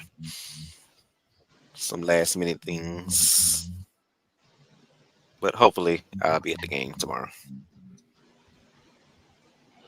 Okay. Langston versus okay. Hampton and North Carolina A&T, they're gonna be on YouTube. Okay, I'll watch it. I will watch it. Flow Sports YouTube channel. Yeah, I will be Urban watching. State versus Kentucky State will be on SWAC TV at 6. Yeah. Let's see. I'm going to read off these games brought to you by Mr. Tony. Morehouse at Howard will be at 12 p.m. on HBCU Go. Johnson C. Smith at Elizabeth City State will be on CIAA SN at 12 p.m. Bowie State at Delaware State is going to be on ESPN Plus at 2 p.m. Tuskegee at Jackson State will be at SWAC TV at 2 p.m. Alabama A&M at Tennessee State is going to be on ESPN Plus at 2:30. Oh, that's a day game? Yeah. Oh, man, that's awful. That should be a night game. Ain't that awful, Mr. Ford? Yeah, that's awful. And if you all are going out to those games, please follow doctor's orders. And make sure you take care of yourselves. That's terrible, ain't it, Mr. Ford? Yeah, that's terrible. That's a dirty mess, ain't it? It is. Yeah. All right. I'm gonna finish calling out these games. Norfolk State versus Rutgers is on Big Ten Network at 2:30 p.m. Morgan State versus Toledo is at 2:30 p.m. on ESPN Plus. Virginia Union at Edward Waters is on ESPN Plus at 3 p.m. Alcorn State versus Mississippi State is on ESPN Plus and the SEC Network at 5. Bethune-Cookman at South Carolina State is at on ESPN Plus at 5 p.m. Okay. Bluefield State versus Wingate is on Flow Sports at 5. Fayetteville State at North Carolina Central on ESPN Plus at 5. Miles at Alabama State is on HBCU Go at 5. Okay. Alabama State at FAMU, Albany State at FAMU is on SWAC TV at 6. So SWAC TV does play more than one game. SWAC TV has multiple games at 6 o'clock. So we can't use that excuse for why we didn't move our game to 6 because it looks like, yeah. Anyway, a great day of football. And don't forget that 2:30 p.m. Central. What about that? University of Miami is hosting South Florida. They got to get that Battle of Florida going on. Because South Florida knocked off Florida. Well, Miami should win by a landslide, right? South Florida's pretty good, man. Better watch South Florida. Florida found out you can't take these people lightly. Yeah, because they got a Battle of Florida going on down there. You got FSU, UCF, South Florida, University of Miami. They got a Battle of Florida.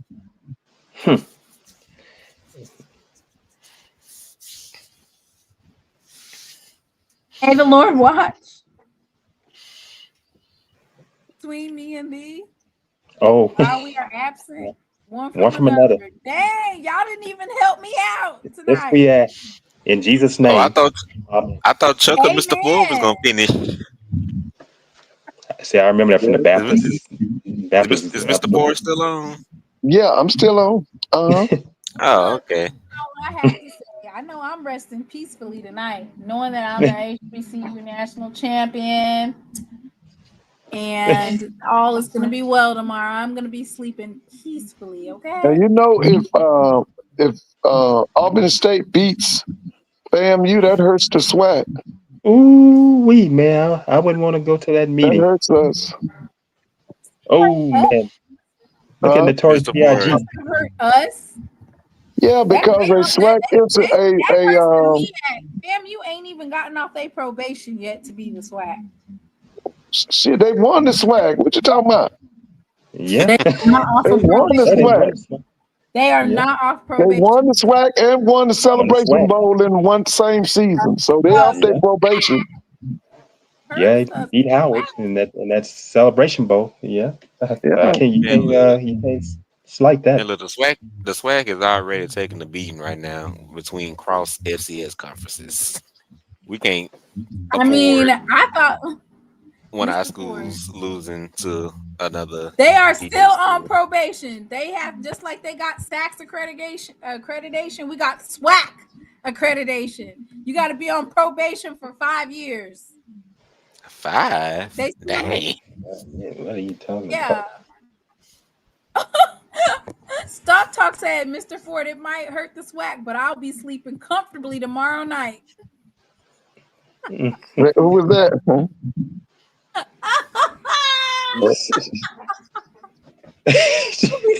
I'll be sleeping peacefully, okay? Hurt the SWAC. We're going to be out there laid out. Mr. Ford. Mm. You know, as of now, the Yeah, SWAC you've been is hitting the sauce like my 1-8 father against said, other Timona. FCS conferences, right? You said, I'm saying, what'd you say? I was saying, as of now, the SWAC is 1-8 against other FCS conferences. Oh, okay. Yeah. Yeah. That's why I said they, if Albany State beats FAM, boy, that's. Oh man, I wouldn't want to show up. I wouldn't show up at that With meeting. Blue said the With- SWAC's if I was D1 out him. conference record is worse than the Pioneer League, which doesn't even offer scholarships. JSU's the only SWAC team to win a D1 out of conference game. So, Hey, so Mr. hey, Blue, so what are you saying? Do we need to make some coaching changes? What's going on there? No, he's basically saying like, FAMU can't embarrass the SWAC no more than they already embarrassing themselves. Prairie View embarrassed us by losing to a team that just started a football team this year. UTR Yeah, guy from my hometown. Alcorn embarrassed us by losing to Northwestern State, and they hadn't won for 3 years. UAPB got skull drugged by somebody else in the FCS. I don't even know what the team's name was, but they lost to them too. So then FAM lost to Howard in the Orange Blossom Classic. Oh God, don't remind us. Hey, Mr. Ford. The next 220 quarterback club meeting, Cozy coming, and his college teammate is going to be at the meeting. He's a new men's basketball coach at FAMU, Charlie Ward, 1993. Yeah, he's gonna be at the upcoming meeting. Yeah. Yeah, Charlie Ward's family was a Vanguard family down in South Georgia. His daddy was a big-time high school coach. His daddy was a quarterback for Jake Gaither. Yeah, he sure was. Yeah. Yeah, I met his daddy. I saw Charlie Ward when he was in 8th or 9th grade. Oh yeah, Ward, and like I said, my guy from my state played with him. Ward Dunn. Ward came Dunn. out of high school same year. Came out in 1993. Mr. Ford. Hey, Mr. Ford, update. Houston beat Colorado 36-20. Yeah, I'm watching. Listen, I'm gonna let y'all have it. I'm gonna go to bed now. Y'all have a good night. All right, you have a great weekend, Mr. Ford. Be safe out there. All right. See y'all tomorrow night, y'all. All right, you all take care and be safe out there wherever you go. Better win. Hopefully, I'm getting on off I here. see you at the game. Yeah, hopefully I see you at the game tomorrow. Y'all better win. Win something. Win today, so you can play tomorrow. And it made a big time, Willie.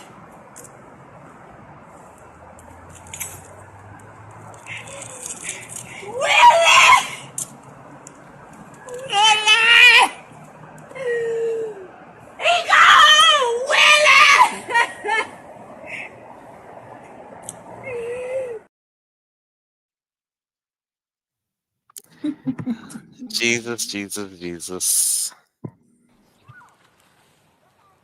Hello, welcome back to Lessons with Kobe.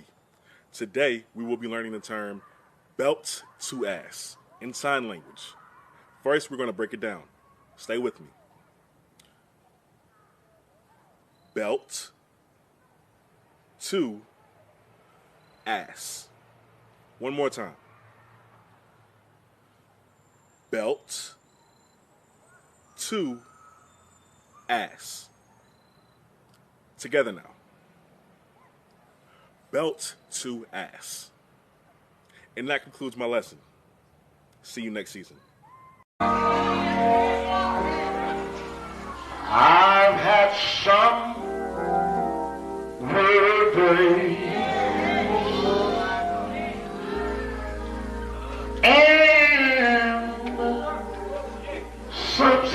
sleepless nights.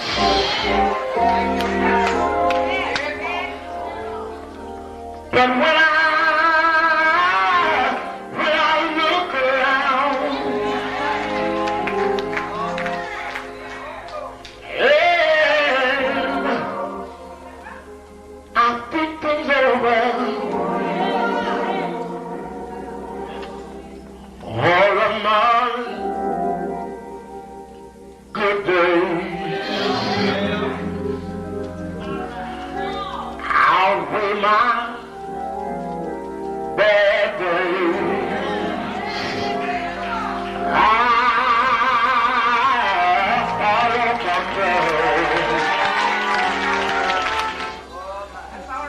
the clouds hang low.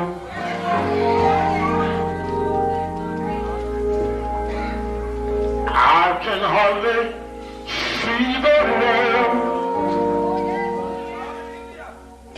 I ask the question, Lord. Lord, why so much pain? But He knows what's best for me.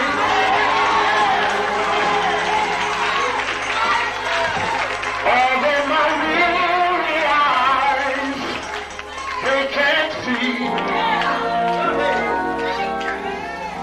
so I'll just say, thank you, Lord.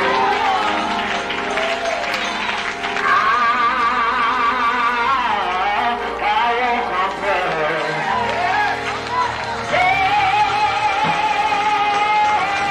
That's been so good to me.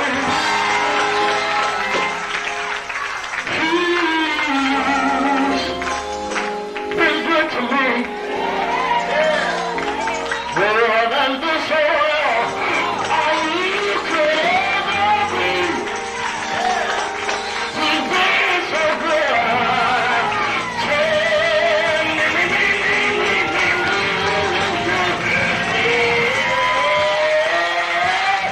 But He knows what's best for me.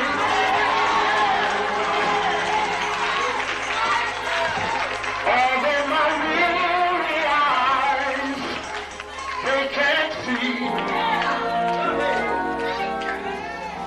so I'll just say, thank you, Lord.